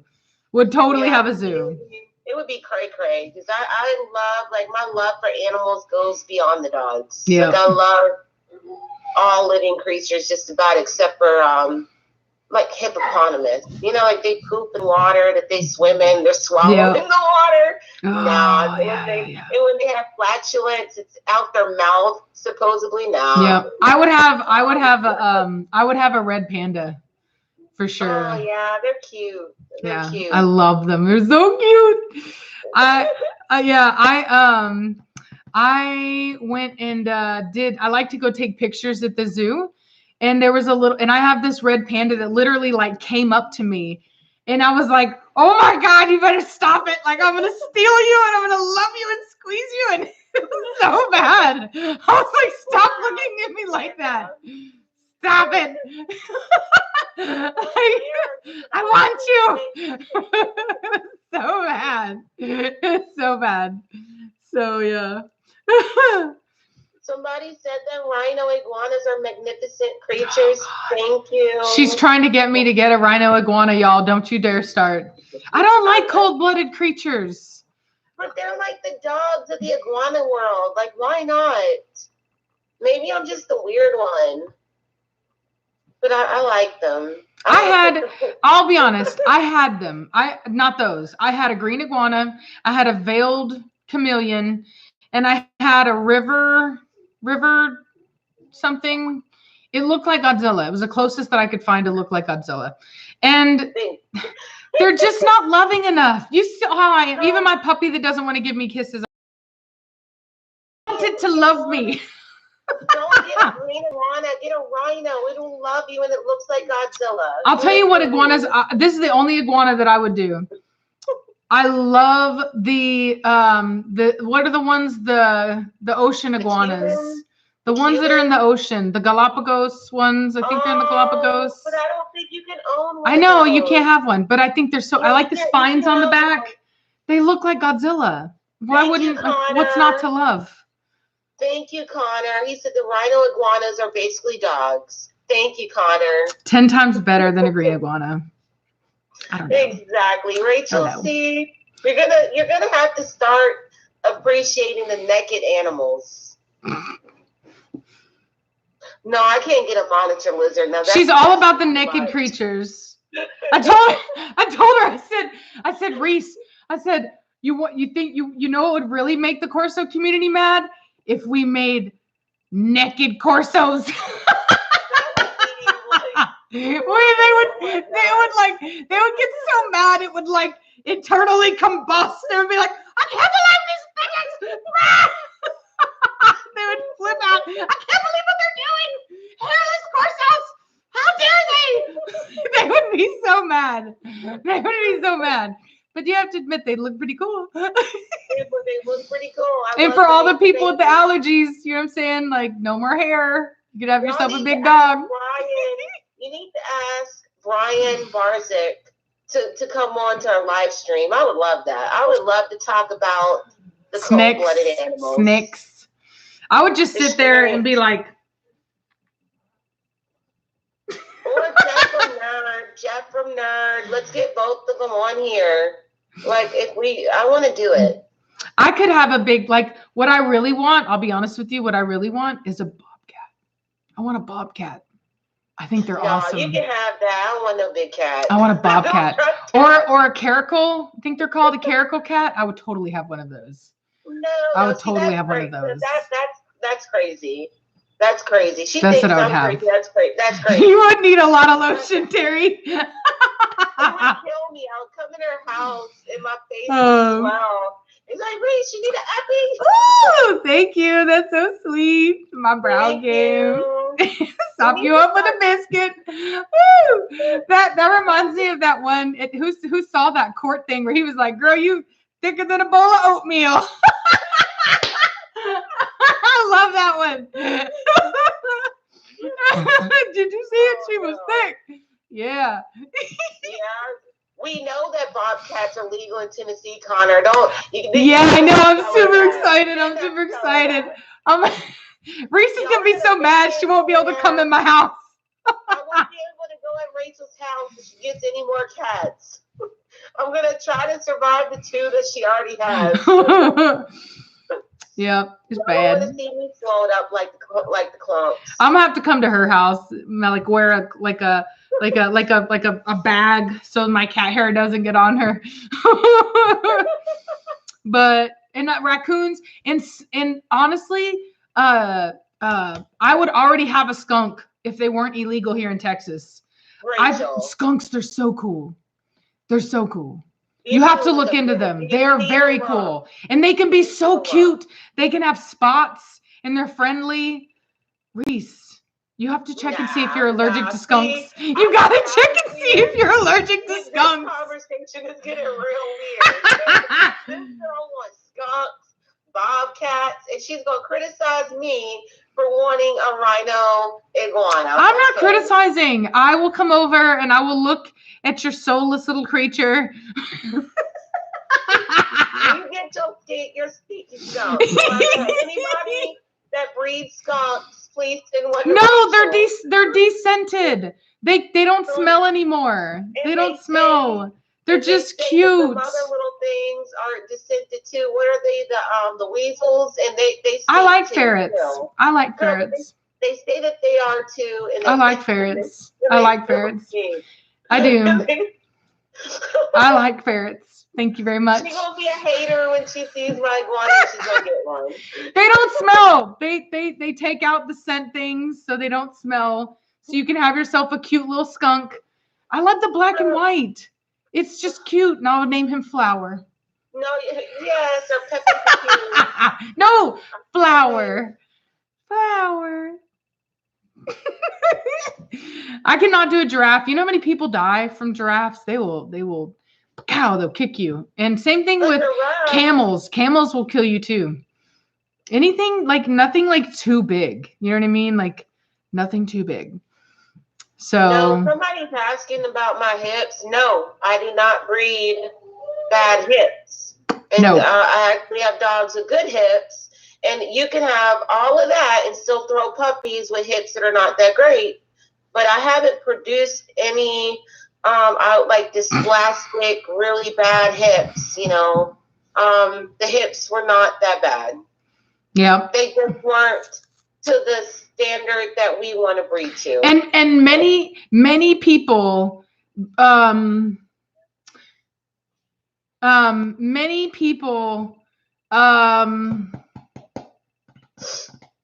somebody private messaged me and it distracted me. Many people will breed a dog with bad hips if everything else is good.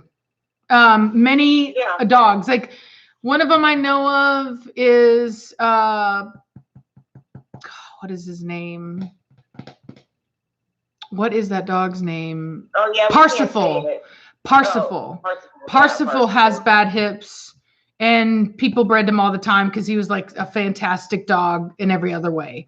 So yeah, and that's just not genetics is a very funny thing, you guys. Like you can breed two superior hips together and still throw puppies that are possibly dysplastic. I've seen it. It can happen. So just because you breed two really good hips doesn't guarantee that you're going to have 100% of the litter with perfect hips. That's just not how genetics work. But we try to breed as many good hips as we can to make the gene genetically show up, you know, more prevalent for the good hips. Somebody asked, I saw a Pressa breeder on Instagram who bred a father and a daughter together. To me, that was gross, but I want to know what you guys think about the breeding. That's normal breeding practices. I mean, I wouldn't say it's like normal. Historically, it can be done. I wouldn't call it normal because it's not something that is normally done. No, you don't want to do that. Lot. I mean, but what I'm trying to say is that it has always been a type of breeding practice. Right. Like, yeah. There are different names to each way that you can actually possibly breed a pair. Yeah. But usually that's just one of the methods that are used. Yeah. And usually like most people won't even go that close. What they'll typically do is they will breed like half brothers and sisters together. You know what I mean? To do a father-daughter is pretty dang close because you may end up with actual, like, you could lose the litter basically. You could have puppies that won't develop. You know, the insides will be on the outsides, things like that. But having said that, like with game dog breeders, like with people who bred pits and had like straight game dogs, if you are really, really, really trying to narrow down on some genetics, like you have, like, for example, whenever people had, they produced the first like hairless cat, right? If you look at the history of that, those are extremely inbred in the beginning because that's all you have. You know what I mean? You can't genetically diversify because you just came up on a mutation. So if you want to maintain that mutation, you actually have to do a bunch of inbreeding. So can it happen? Yes. Should somebody be doing it? Like, I would really consider the source. Like, I would look at them and say, why are you doing this? You know what I mean? Because that's not a breeding technique that everybody should pull out. Because it's very high risk. It's very high risk. The payoff has to be worth it. To the front, to the forefront, if you have any. So it's definitely a breeding practice. And, but definitely you want to reserve it for when you really need to do it. And honestly, at this point in my program, I don't need to do that. Yeah, none of us have anything that substantial that we would feel the need to do that. You know, you would have to have something, really extraordinary. And we just don't. You know what I mean? Like even me, the closest inbred dog that I have, and it is an inbred dog, although some people call line breeding, but I think it's close enough, is Velocity is the result of a half brother and half sister breeding, right? They have the same father. I was well aware of that whenever I bought her. I know the lines. I'm happy with them. That's why I bought her. They have the same father as Preacher, and that's why I can't breed Preacher and Velocity together, because that Velocity already has so much of the same genetic material that going back in again would be horrible. So, you know, I will outcross with her, right? I will choose a male that is no way related to her to breed to her. That's why I've got these other two males. So it isn't horrible, but it isn't like, it's just not something that I would suggest doing or buying from, especially with a dog like a Pressa. I mean, honestly, that is a breed that is already kind of suffering in a lot of ways. And because the thing about it is sure, you're doubling up on anything good, but you're also doubling up on all the bad things too. And every line has bad things. Every line does. So, you know what I mean? It's like, it's very high risk. And typically, and as far as somebody seeing lines like Murano's lines with some inbreeding, well, our genetic diversity in the Cane Corso is not as large as other breeds, and so there's always going to be actually a percentage of of inbreeding in line bred dogs. And if you buy from good lines, a lot of the dogs that's coming from the good kennels are line bred, and there's nothing wrong with that. Right? Yeah, line bred isn't the same as inbred. It's not the same thing, but there's always a small percentage of inbreeding because our genetic diversity is not. Yeah. Bill Ramey, you asked about Bella. Is she too close to Preacher? She was sold to me as a possible breeding partner to Preacher, but I, after looking at her genetics, felt that she was still too close as well. She's not so close that I couldn't do it. I could, but there isn't really any point. You know what I mean? Like they share a lot of the same genetic material.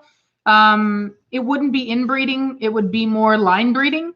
But ultimately, the physical traits of both of them are not complementary enough for me to feel that would be a good breeding. It's just not. You know what I mean? Yeah. They both are lacking in their top lines. Bella has a slight roach to her top line. Her shoulder leg could be better. She's a little straight in the shoulder, and she's lacking a little bit of forechest. Preacher's chest is actually very nice. They both don't have the best upper arms, so they don't really have enough to complement each other to build off of to even consider doing that. So, anyway, I don't think that it would be a good breeding. You know what I mean? I don't think that I would be building upon anything. So I'm not going to. I would rather breed Preacher to this new female that I have coming in, because I love Preacher. I have a very strong personal connection. And then on top of that, I do think that he has a lot to offer. I think that his head type is very, even though he does have a slightly tapered muzzle, and it's a little bit long, I think that he has very good traits that actually are very representative of the original breed type head that is actually quite lost in the breed. There's all different types of head types, but not as many that are actually like that old school, legitimate Corso head. And he has really great orbital bossing. His eyes are more round than they should be. So there are things about him that are off, but overall he actually has a very kind of classic head type, and I would like to build on that with the proper female. And he produces himself quite well, beautiful heads. So I think he has a lot to offer, but it put to the right female. That's what I would say. Yeah. Oh yeah, and that's how breeding should always be. You should always use couples that complement one another. Because even though and I have a dog like Achilles, he's a beautiful dog, but I have to put him the specific type of females, for breeding. Thank you, Connor. Somebody asked, what's the difference between inbreeding and line breeding? The difference is how closely you're breeding. So inbreeding is whenever you're breeding immediate family members. So you're breeding a father to daughter, mother to son, brother to sister, or even a half brother, half sister. Line breeding is when you're breeding things like cousins. It's like you're still dealing with the same genetic material, but farther away.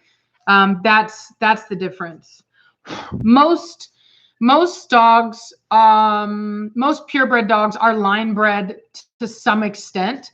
When you have, typically when you see like a breeder and they have their own line established, typically there's quite a bit of line breeding going on there. Line breeding. So because you have to set your phenotype, and that's the only way to do it is to plan out these breedings where you're genetically solidifying what you're doing, so that you can predict. You get consistency. It's all about consistency. Right. Yeah, and that can be, like I said, it can be good. Like there are usually some of the most well-known dogs are line bred, and the reason for that is because the reason that they're well known is in order to have a line that is well known and loved. The reason that they are is because they're predictable. Okay, like Preacher is line bred, and that's why almost every time that I breed Preacher, everybody always knows that he produces himself time and time and time again, right? You can tell a Preacher puppy because it looks like him, right? And that's what line breeding does. Is it's like a stamp. You know what I mean? It's like they stamp everything with their look, and it's because the genetic material has been narrowed down to the point that it's very selective, right? So outcrossing is actually the hardest result. Yeah, because you don't know what you're gonna get. Yeah, you don't know what you're gonna get. It's like a potluck. It just so happened like I outcrossed, obviously, and my outcrossing ended up being very good, and Rachel has outcrossed as well, and it ended up being good. But you get better results when you do line breed, right? Yeah, for sure. You get more consistency in your entire breeding. Yeah, responsible line breeding. You know what I mean? Responsible line breeding. That's whenever you do it safely, right? Like you don't do it so close that you're risking health problems, and you're being very selective. Like you're breeding the healthiest versions and the best prospects. Like there are some people that line breed that have horrible dogs because their selection is bad. They don't know how to choose healthy dogs that have good structure. So whenever you line breed, it is absolutely imperative that you are very good at knowing structure and temperament, because you're narrowing down. So every time you line breed, you're literally decreasing the amount of genetic material that's in there, and you're kind of just lasering in on these traits. And so if you didn't choose good traits, then you are going to consistently produce these bad dogs, right? Like, physically, crippled dogs or temperamentally unstable, things like that. Or vice versa, you can produce amazing. You see that out of what we would consider like backyard breeding. Right. Yeah. That's what you see. And then you have people that actually, they do make good selection. They know how to select good dogs, but everything is just, nothing's related. Everything they do is outcross, and they never end up with a very good result. At some point you have to bring it back. Yeah. Somebody, Connor asked, what's the best age to start health testing? So I originally was starting to health test my dogs at around 6 to 9 months old, but there was a recent study that came out that showed that the hips can change up to around, what was it, like a year, 2 years old. So I've 2 years old. So I've kind of pushed mine back. Now, what I do is I will get a preliminary x-ray of the hips when the dog is around 6 to 9 months old, because there's a lot you can tell. Like bad hips are bad hips. Bad hips are not going to really get better. You know what I mean? Now they can, like dogs that may look like, not sure, you can go ahead and wait. But if they have bad hips, like, you know, no coverage, no whatever, loose, whatever, that you're going to see it. And there's no point in continuing to invest money in that dog when the dog is visibly breaking down. Exactly. Yeah. There's no point. You want to move them on. But as far as an actual certification, I would wait until at least 2 years of age. That way, you know, you can get the full certification, right? Yeah, an OFA is not going to give you a certification at all until they're 2. Yeah, they will do prelims. You can send in an OFA prelim, which is what I did that with a couple dogs. I did it with Liberty, who I bought from Reese. I had her pen hipped and preliminary. And then I did it with Blondie and Midnight. No, yeah, I did. And then I did Velocity. I took Velocity, Blondie, and Midnight all at the same time. And then I did Liberty. And who did I do with Liberty? I did another dog with Liberty at the same time. I did 2 dogs. You did her and Batista together. That's right. I did her and Batista together. That's right. And Liberty was actually not dysplastic. Yeah. She just didn't have as much coverage as we would have wanted. And she had, you know, she was a little lax. So somebody asked how my dogs are related to Sanguay lines. I've had Sanguay dogs since 2013, guys. Mm-hmm. I actually introduced Rachel to Sanguay. She did. And my female is a half sister to ZZ Top. They share the same. Good night, Ada. Yeah. Thank you, Julian. Yep. Thank you, Julian. Predictions on Cashmere's due date. Will you keep a pup from that litter? No, I'm not keeping anything off of it. She is due in the next month. I'll be honest, I didn't think they only bred once. I really didn't think that she was actually going to be pregnant. It kind of caught me off guard. Especially because like I waited, I did this new technique, cause like I'm kind of old school. Like we basically just put the female and the male together and let them breed until they're done and then bring them in. Yeah. And so this time I found out that if the female allows the male to breed early before all the eggs have matured, you can actually decrease the litter size. So this time I followed Reese's advice and I would look at the fluid, and when the fluid turned a straw color, so it changes from red to a straw color, which is more kind of like a brownie, kind of like a brownish red kind of color, which is actually, and it's kind of like a lighter fluid. So it's like, it's not just brown and red. It's almost like the color of this whole lighting over here, which is funny. But it actually is kind of a straw color. So I waited for that. Preacher was going crazy for the 2 days before that. And males know when the female's ovulating. And so the day that she went straw, Preacher was not crying. He wasn't whining anymore. And I thought, oh God, I've missed it. You know what I mean? But I trusted Reese and went ahead and put them out. They did breed that day. They did not breed the next day. Literally, that's all they did. They bred one time. And sure enough, she's showing early on like she used to whenever she had bigger litters. Yeah.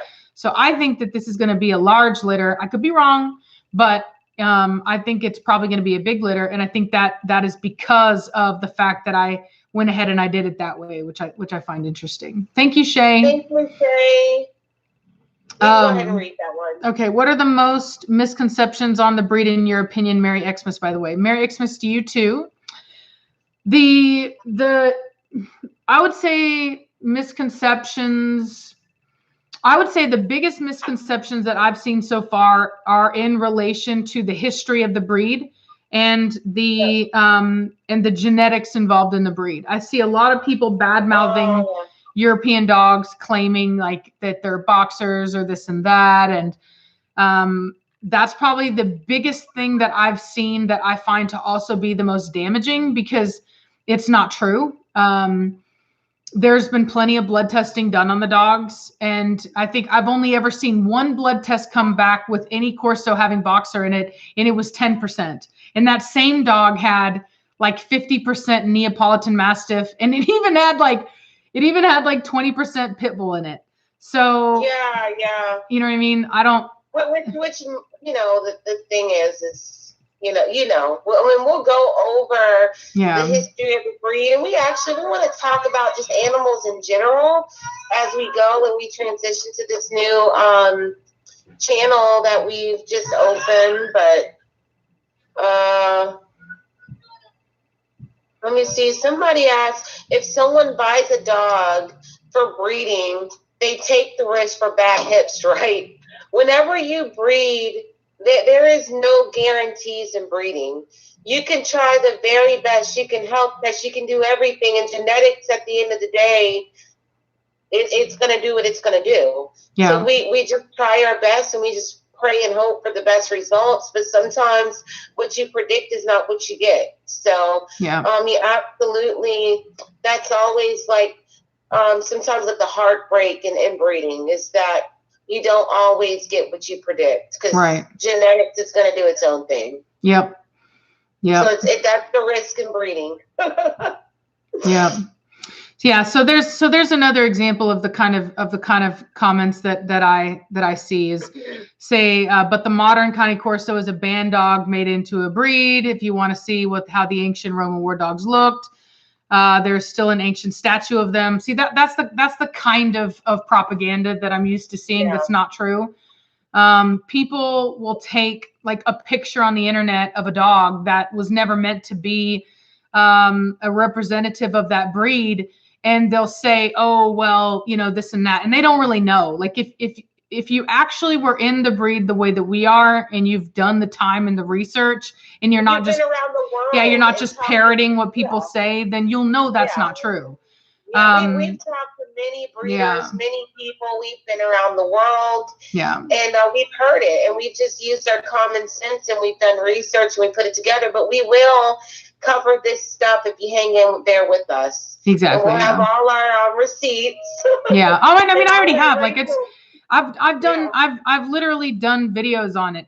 There's genetic blood testing that's already done. The Corso goes back a long time, and the Corso, even they've shown how genetically, just like they were able to prove that the dog came from the wolf, and they can even tell you what that they came from the Eastern wolf. Like, it's not, we can look at these things, right? And there's a line that comes off of a Molosser, and then there goes the Neapolitan Mastiff, and there goes the Corso. And it's over 100 years ago. So the breed existed. It was there. We know it's there. It almost went extinct. And so what they were trying to do was they were trying to save the breed. They needed genetic material. There weren't so many of them. And so, they had to introduce some other breeds in there to be able to maintain genetic diversity. Now, does that mean that it's no longer a breed anymore because of that? Absolutely not. I'm pretty sure there are other breeds that have also had the same thing happen, where the breed was almost extinct. I want to say even the Shar Pei, they had to do that with. There's been a couple of them. And so it's just kind of, definitely endangered at one time. Yeah. Exactly. So it's one of those things where it's like humans have this thing. It's like, it's weird to me, but we have this weird part of our brain where it's like, we want this ultimate blood purity. You know what I mean? And we like, and it's weird because we are not even that way. You know what I mean? But there isn't any value in that, first of all. And second of all, just because there is something else in there in a small degree, because it has to be, doesn't make what it was no longer valid. And people need to stop taking pictures from way back before, they even had like the ability to like write down what it was. Like, they take a black and white picture of a random dog in Italy and say, oh, this is what this is, and it's like, you don't know what that is. And just because somebody told you that's what it is, doesn't mean that that's what it is. And it's just, you know what I mean? It's just like, it's very dishonest, I guess. And so, you're free to believe whatever you want to believe, and I'm sure you will. There are people that are going to do that. But the reality of the situation is that this is a breed that has existed.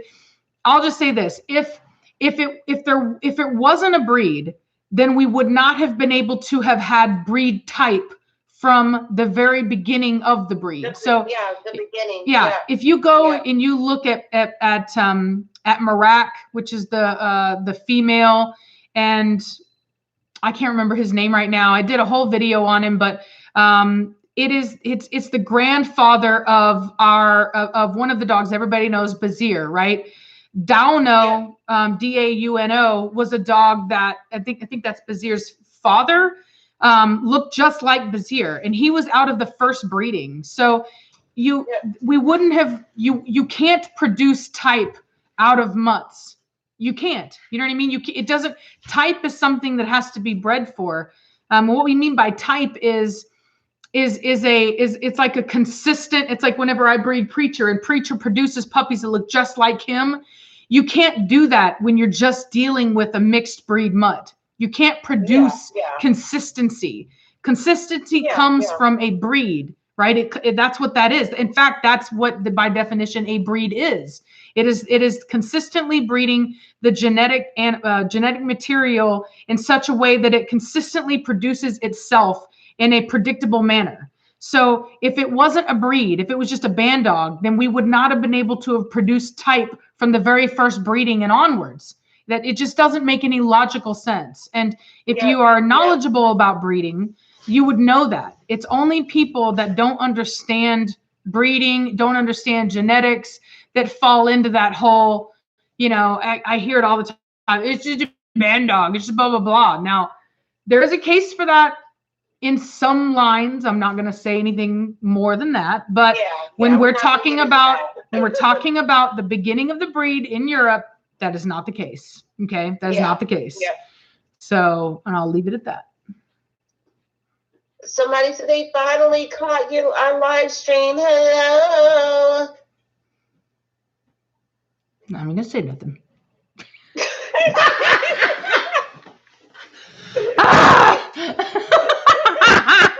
Hello. I'll go ahead and do it too.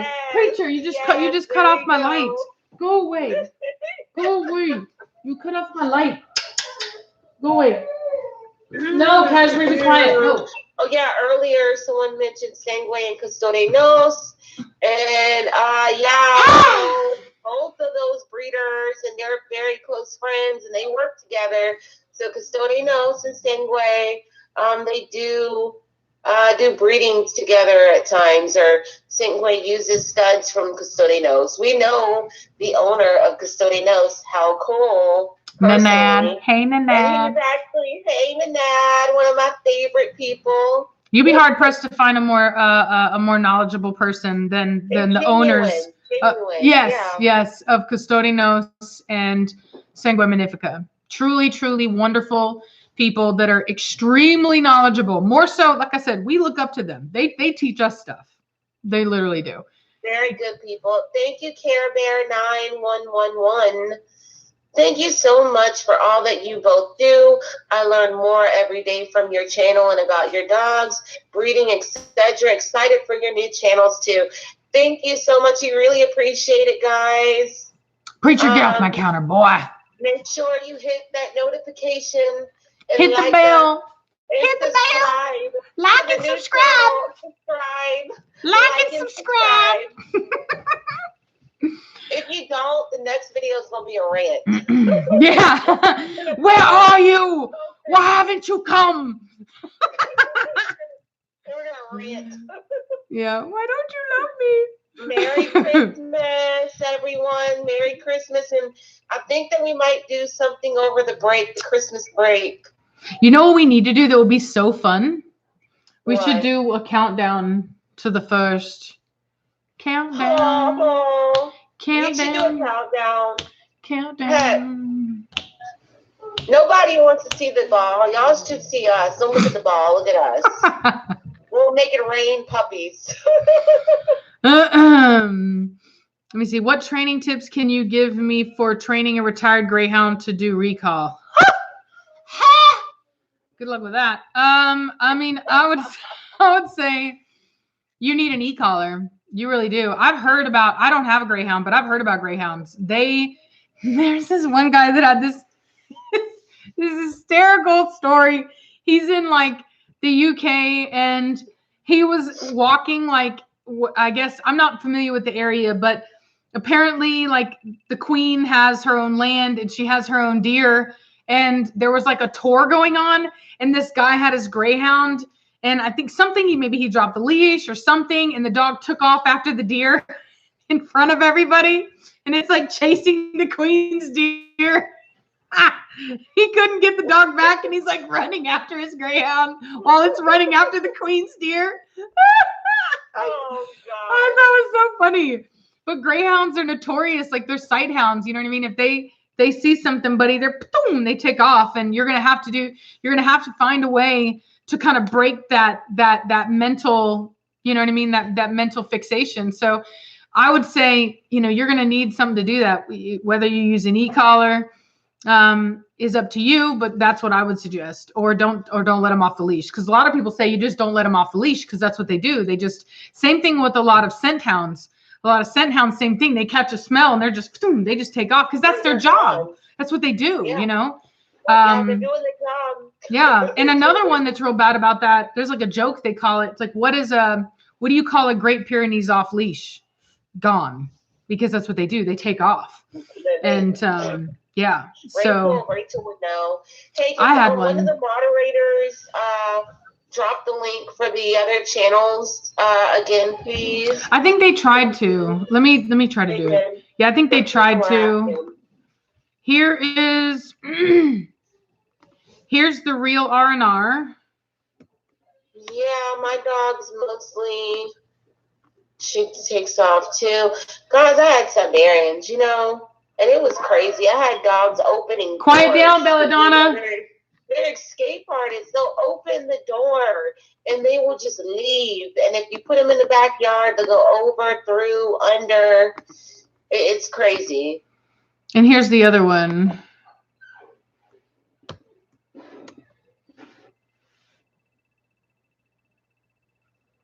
There you are. There you are. You have to sing it, girls. Sing it for the people. I can't make that one into a song. There they are. I can't do. I would have to do something that I'm not gonna do. Like, there they are. Yeah, exactly. It would have to be like, yeah, like I'll have to pull a what's that girl? Oh God, what's her name? Solange. There they are. We caught that madness. Oh, boy. It gave my husband anxiety. Shade intended. He goes, I'm having anxiety. Yeah. What is this? Yeah. No. So let's see here. What color would you not want to produce? Straw. As y'all saw when I was looking at my puppies, like, what is this? She looked at the puppy as if like it didn't just come out her dog. She's like, huh? What is that? What are you doing here? Nah, I'm not hateful like that. But the truth be told, no legitimate breeder wants to be producing the color straw. You just don't. It's the same thing with like producing a black and tan. You don't want it to happen. You know what I mean? You're not, because it's not the breed standard, and ultimately it's a waste because you can't do anything with that dog. You know what I mean? You can't, and not to mention you're furthering this like interest in the wrong thing, right? Like all these people, they see a straw dog and they're like, oh, I want a white Corso. And it's like, how do you advertise the dog for sale while also being very clear to people that that's not correct? And there are breeders that specifically breed for it, and that's really annoying. Thank you, Seabrook. Love you guys. Thank you for sharing your passion and knowledge. Hey to Savannah, hello, and Pops from Hollywood. Oh, I'm gonna get you. I'm gonna get you, Reese. I'm gonna get you. Hello. From now on, that's gonna be my new intro. Hey, hello. Hey, hello. How you doing? Oh, so yes. Oh, robot waste. Don't be getting all offended. It is. When we are breeders, yes, it is a waste. You know why? Because of the fact that I can't use that dog in my program. That's one less dog that I can use in my program. Don't be getting all butthurt. I ain't got time for it. That person knew what we meant. No, they just want to get offended because, you know, somebody always wants to get offended. She said something mean. Ah! It's like, good Lord. You think I'm gonna love the puppy any less? No, but I can't use it. You know what I mean? I can't breed that animal. So go there with me. Maybe we'll start. They said we sound like the mukbanger Q. I actually watched Q, and when Rachel did that, I know she doesn't watch like the mukbangs or whatever, so I knew she didn't know what she had done. But I'm trolling her for it still. Should we start eating on the channel? Should we start eating AMSR? Sputnik 4, will you be my girlfriend? Sure, I'll be your online girlfriend from here. Oh, robot, of course we Could you just sell it as a pet to a pet home? Obviously, I would sell it to a pet home, right? Yeah, obviously. Is it possible to have an awesome temperament even though its color isn't standard, blah, blah, blah, blah. See, I hate that. Yes, there's all these like pet people that are like, oh, well, it's temperament and the blah, blah, blah, and this and that. And it's like, yeah, of course you can, but that's not the point. You know what I mean? Like, I'm not just breeding basic dogs. You know what I'm saying? Like, sure, I can definitely, I can definitely produce, that's the goal of any breeder is to produce dogs with a good temperament. You know what I mean? But ultimately, you don't want to, because every puppy that you produce that isn't the right color, you have to advertise that puppy, right? And then people see it and they think, oh, I want that. And they don't care what the breed standard is. They don't care that straw dog actually has less melanin and is more likely to get sunburns and then also suffer from cancer. And you're kind of like, it's like that one guy that had the dog and he's like the rarest, he's like using a dog that is not standard to promote himself. That is so selfish to me because ultimately you're promoting something that's wrong for your own self-interest. And it's just tough because you have to sell the dog, obviously, right? You have to find it a home, but they see it and they think it's pretty. And it's like, come on, you know what I mean? Like, and we don't sell either. I've seen the comment come up based off of color.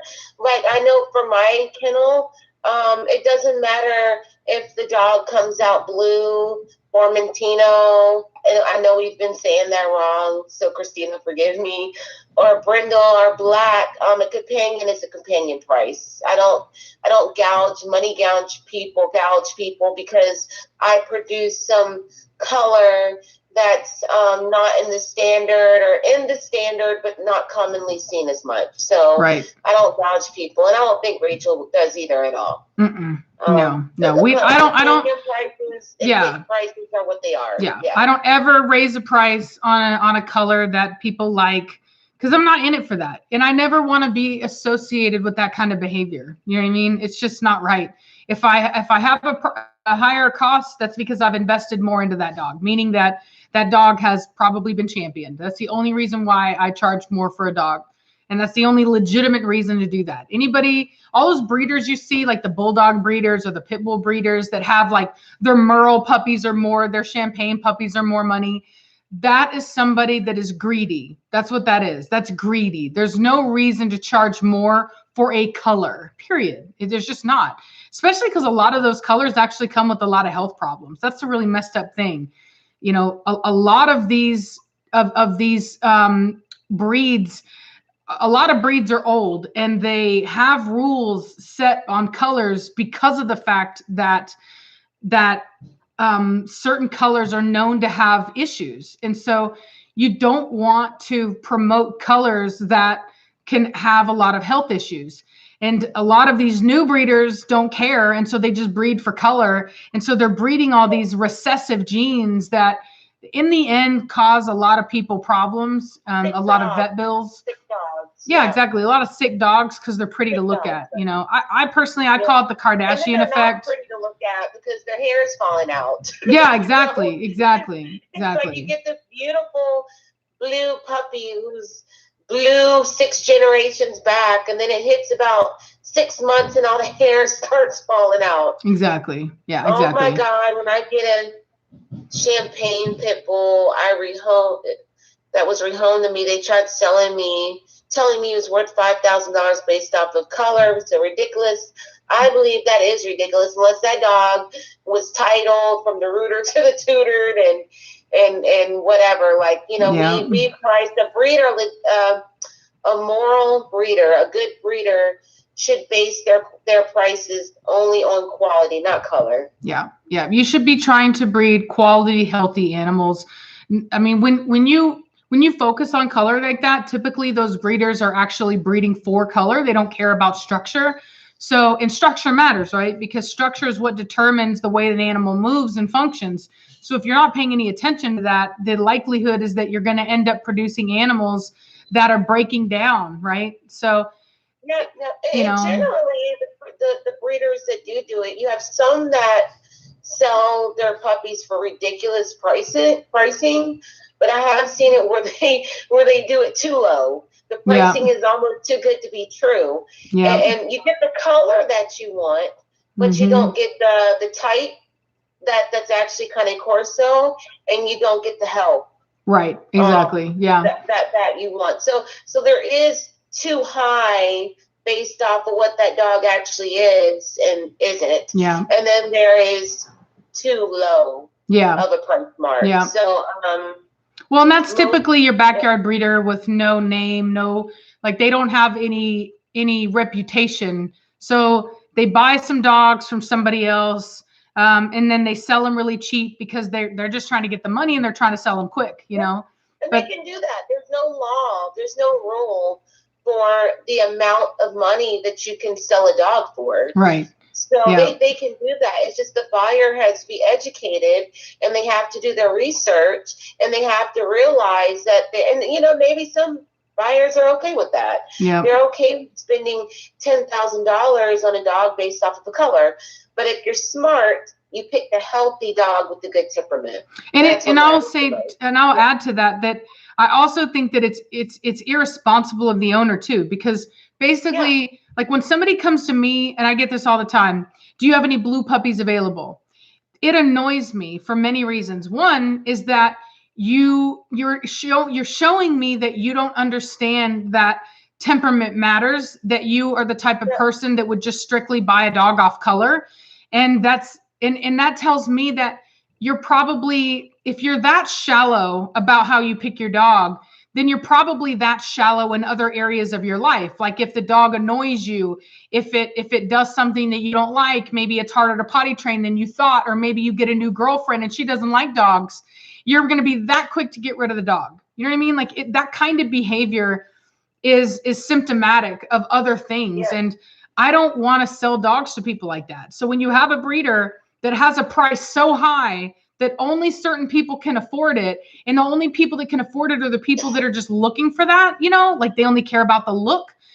It's very disheartening to me. I don't want to sell my dogs to people like that, period. I don't. I would rather have a lower, an average price, you know what I mean? Like a standard, market price for my dogs. And then I can choose the best homes for my dogs, right? That's better to me than upcharging to the highest bidder who can afford my specialty color with no regard at all for how this dog is going to be treated in the long term. You know what I mean?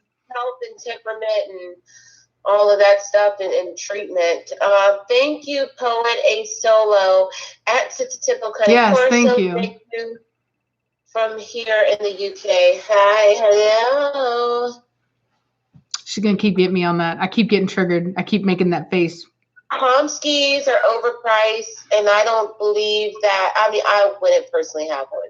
We may have a subscriber that has one. But I'm not going to lie. I am getting slightly annoyed by all of the mutts, and everybody's like, no, he identifies as a purebred. He's actually a rot, like they'll do like a pit rottie, or he's like, like a, what is it? Like a poodle. Like they just have these names for all their mixes now. It's like, it's no longer your run of the mill, dog that, they just got out or whatever, now it's a, poo bulldog or whatever. It's annoying to me. It's annoying to me. I was going to tell you what, I was a professional groomer for many years, and the doodles. Jesus Christ. Jesus, take the wheel. You know, you can ask any groomer out there, do you want to groom one of those? And they will say how much. Yes. Usually it's $300 just to groom one of those. So people just don't bring them in. And then when they do, it's like that once a year. And it's a nightmare. Yep. Yeah, I mean, I think the designer dogs are out there, and, you know, I hope the ones that are out there are in good homes, but I don't really support it. I don't really support designer breeds. See, there you have one. So tell me about it, Reese. Work with a groomer. We've had doodles with fur so matted it came off like sheep pelt. Yep. And that's what it does. Yeah. And the people don't care. You know what I mean? The people don't care. And it doesn't occur to anybody, but it does to me, of how these breeds have been around for, many of them, hundreds of years, if not thousands in some cases. And literally only recently are we doing all these mixes for looks. It's all about looks. Everybody wants a dog that looks like a teddy bear. And it's like, nobody thinks about the fact that we had all this genetic material beforehand, but people were more responsible back then. And they didn't breed for that kind of stuff. A lot of people, I mean, it's only recently that people even started, you know, bringing their dogs in their house. When I grew up, dogs were not allowed in the house. I don't know about you, Reese, but I mean. No, and my first, the chow that I tell people about on the channel is an outdoor dog. But I will tell you, the breeds that have been around for a very long time, the poodles, the chows, all the long-haired or double-coated breeds, down to their structure, to their coats, everything was specifically done.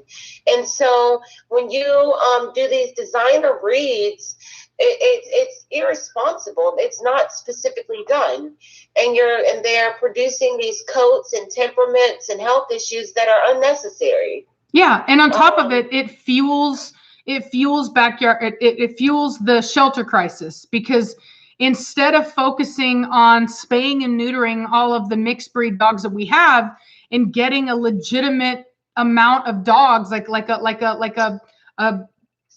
manageable amount of dogs, we're actually moving to anybody with 2 dogs. You know, they put them together thinking they can make a fortune off their mutts. And if it doesn't work out, they're not able to do it. Well, then they put them on Craigslist for cheap. And if they can't sell them, what do? They take them to the shelter. And all because it was about the money. You know what I mean? Because people are paying so much for these mixes. And maybe the mix didn't come out looking as good as they thought it would, and nobody wants to buy them. And now all of a sudden they can't get rid of them, and they didn't care about them in the first place. All they were trying to do was make $1. And so it is literally, we were making a lot of progress in the overpopulation thing, and we're going to start backtracking on that if we keep doing this whole designer breed thing. We really are, because when you have purebreds, it's kind of like a gateway. Like, you have to be able to there's like a financial ceiling, like a ceiling you have to be able to get above to get into it. You know what I'm saying? And so in a way, it is kind of a way of really preventing a lot of the irresponsible people, or people that only care about money. It's not 100%. I'm not saying that there aren't people that are in there that only do care about that, but it's more likely that when you have a financial investment in having to do it, that you're going to do it more responsibly, and you're going to try to maintain that integrity of the breed, because that's your livelihood, right? Like, you need that integrity to last, right? Which is why you don't necessarily undercut everybody, because if everybody starts undercutting and then more and more people get into it that are just looking for money, the dogs get cheaper. And all of a sudden you can't sell your dog for what it's actually worth anymore, you know? And so when you keep doing these mixes, there is no way of doing that. There is no market kind of regulation there. And so you end up a get rich scheme. Yes. And so, scheme. Exactly. And when it's over, they've made their money. They've financially gouged people. Yes. And it's just, and let me tell you this. I've seen Pomskis advertised before all the Facebook stuff where you can't anymore. And they were like first generation. And they were being sold for like $5,000 a puppy, and the breeder's like, oh, they're going to be 5 pounds or 6 pounds, less than 15 pounds. And then people paid these $5,000 prices per pup, and the dog ends up maturing into an adult Siberian. Yep, and they don't want it anymore because it's not what they wanted, and the only reason. Yeah, it's not that cut and dry, guys. It's yeah, not that exactly. Cut and dry. Just can't breed a Siberian to a Pomeranian, just that one generation, and they're all going to be that micro size. It's ridiculous. Use common sense. Exactly. And then they get rid of it. They get rid of it because it wasn't what they wanted. You know what I mean? Or maybe they don't treat it as well because, you know, it wasn't what they wanted. Or, you know, they get that poodle, you know, the one that looks like a teddy bear, and then it gets bigger and it doesn't look like a teddy bear anymore. And the hair is a lot of upkeep, and then you just stick it out in the backyard and the hair gets all matted, and the animal is suffering because they have these knots and it hurts them.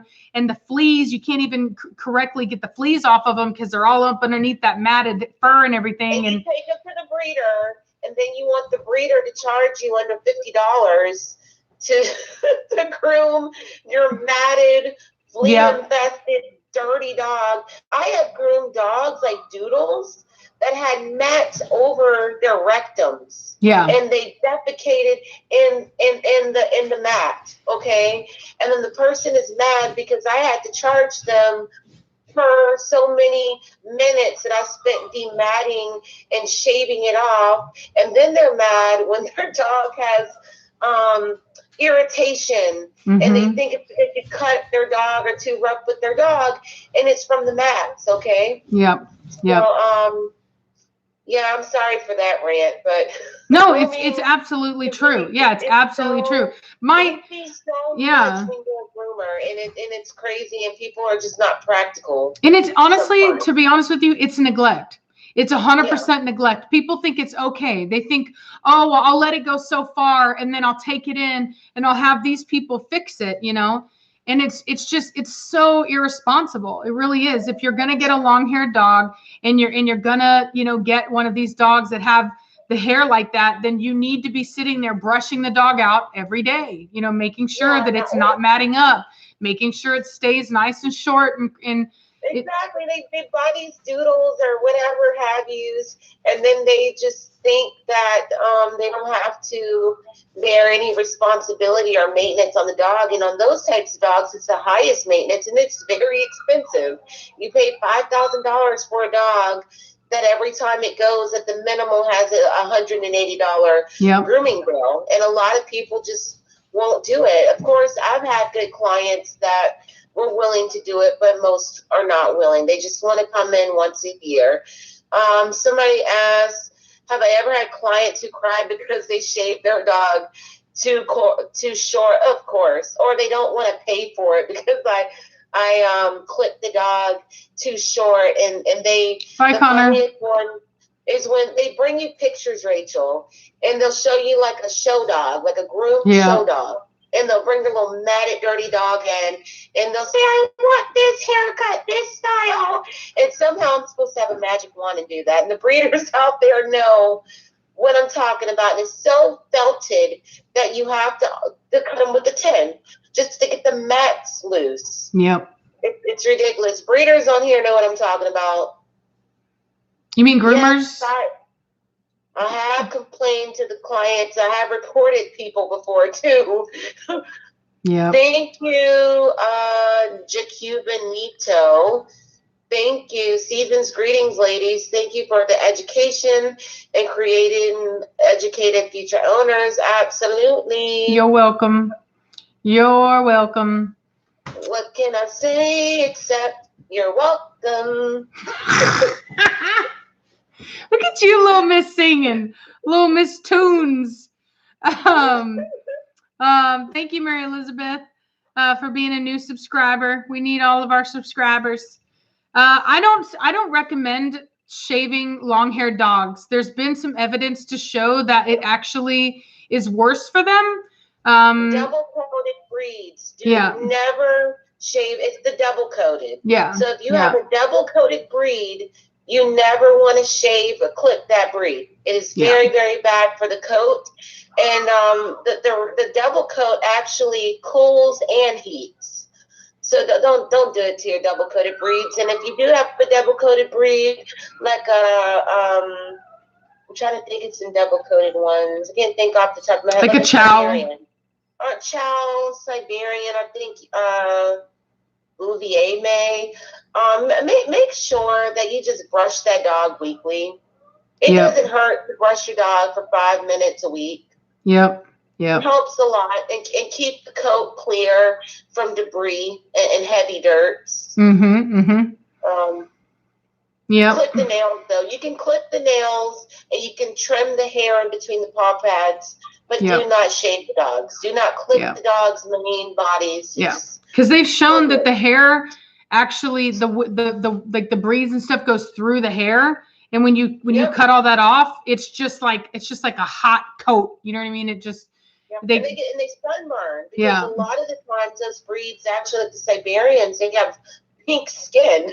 You know, they have pink skin and it sunburns and it never grows back right. So like I said, brush your dogs and don't do it unless you absolutely have to do it because the dog either neglected the coat or it came to you neglected and you have to because it's matted. And multi-poos off-grid, we know that. Nobody's ever, just because we talk about something doesn't mean that we're saying that everybody's like that. You know, don't do that. That's so dramatic. Yeah, no.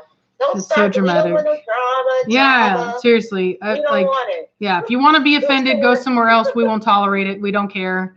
Obviously, right? Obviously. You know what I mean? Like, there's all kinds of people. You really think, like, have you ever seen a groomed poodle? Obviously. You know what I mean? Like, for God's sake, you know what I mean? Like, use your brain. Logically, not all poodle owners are that way. Duh. We know that. I didn't say they were all exactly. That way. Come on. Like, for real. Like, really? Thank you, Josiah. Rachel linked the new channels. We've been trying to link it all night, you guys. Yep. Yeah, but no, we didn't say like all poodle owners or all mixed breed owners. You know, I'm saying as a groomer, I have seen things and experienced things. And I'm begging people to brush their dogs. Exactly. And take them to their regular grooming appointments. Exactly. Exactamundo.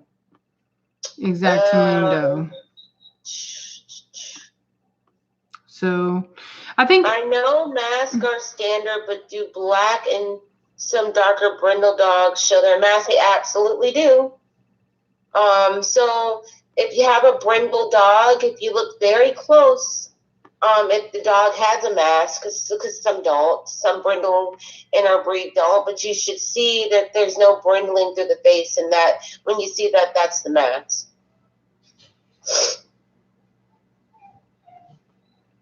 Thank you, Typical Whisper. Get your doodles groomed every 6 weeks. Amen. Exactly. I'm going to start doing grooming rants on this channel. For real. Are there any good shampoos for dogs? Horse mane and tail is good. What is it called? Earth Bath is really good. I like Earth Bath. I like the John Paul pet shampoos. Those are like some of my favorite. That's like my favorite line of dog shampoos. I would start a grooming channel, but I don't have any dogs to groom. I'm not in a salon anymore. My daughter was born a preemie, and that's when I had to stay home to be with my daughter. So I'm not in a salon anymore, or I would, but I can definitely talk about grooming. If you have any grooming questions, Reese is here. Oh, chinchilla.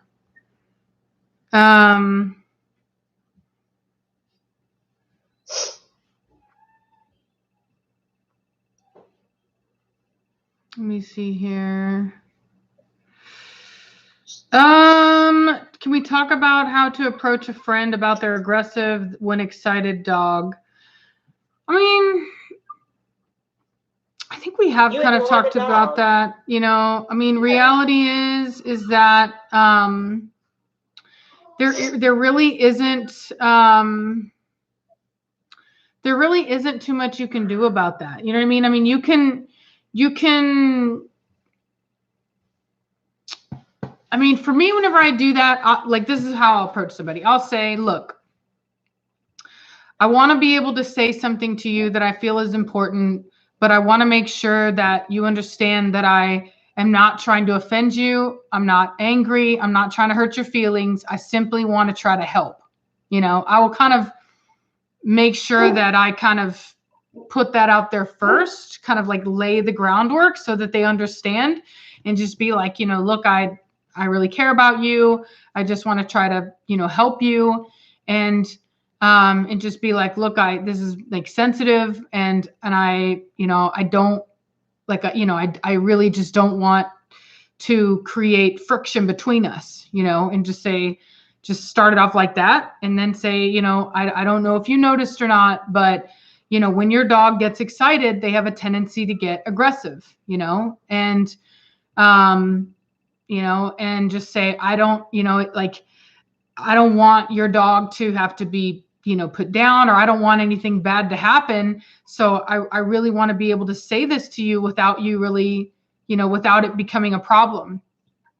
Now, that's not a guarantee that that person's not going to get offended. You know what I mean? If that person is the type of person to get offended, then they may very well just get offended.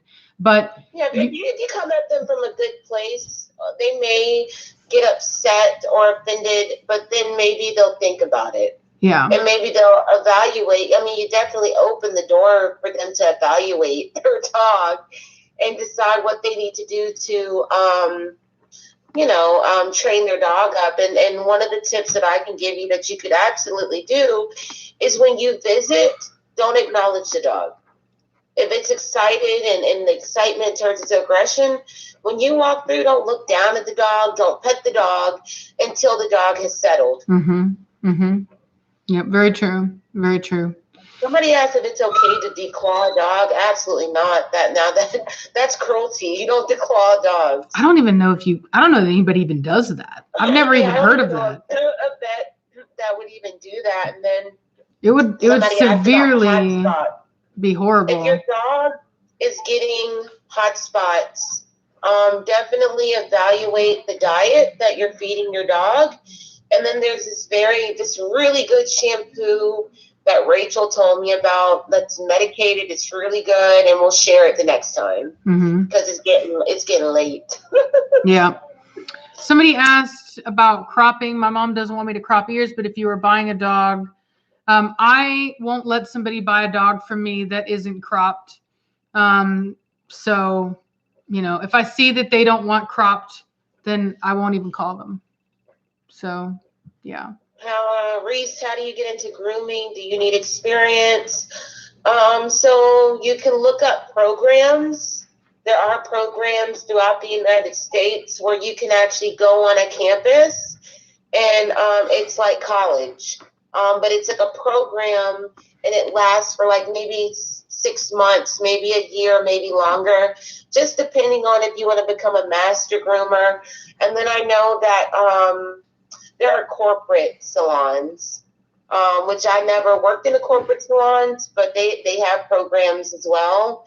If you start as a bather, and you're interested in becoming a groomer, they will provide you that education for free, or you can find a master groomer, and you have to look into your like per state, like the requirements. Like some states don't require a license, and some do. So you need to look into that. And if yours don't, you can actually find a master groomer and maybe become a bather for them and train under that master groomer.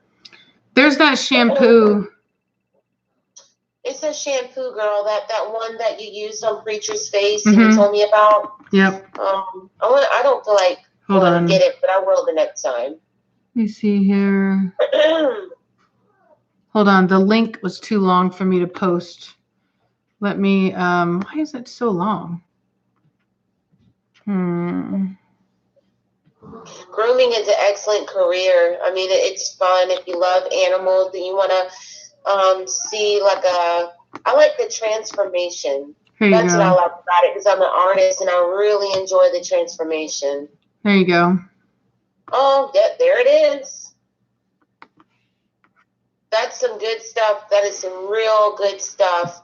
And you can actually just rub a little bit on the spot and not even wash it off. Or you can get like a cloth and just scrub it. You need to rub it in. But it takes care of things like that super quick. Very effectively and quick. Do you think when docking a dog's tail, you should at least keep a few inches like breechers, or the dog can still be? So we do have like correct standard way in our breed for tail docking. So the Corsa should be docked on the fourth vertebrae, or after the fourth, right after the fourth vertebrae. Mm-hmm. But sometimes when you get a new veterinarian or you use one that's not used to docking our breed, because our breed is still not super common, they will dock based off of like a Rottweiler or a Doberman, because they're just not used to docking tails that long. Mm-hmm. And then you just have to, after that, it can happen to anyone. Using a vet that hasn't docked for breeders that have Cane Corso. Mm-hmm. Well, I'm getting tired, y'all. I'm gonna have to cut out. As y'all saw, I'm already yawning. I'm tired. I'm sleepy.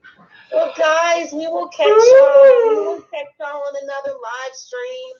I'm gonna be annoying, and I'm just gonna say this. And how did I know you were gonna do that? Hit the bell, push the like, and subscribe to the new channels. I'm just gonna look at y'all like this. But do it, please. Thank you, guys. Thank you, guys. We love you. Bye. Have a good night. Bye. Bye. Bye.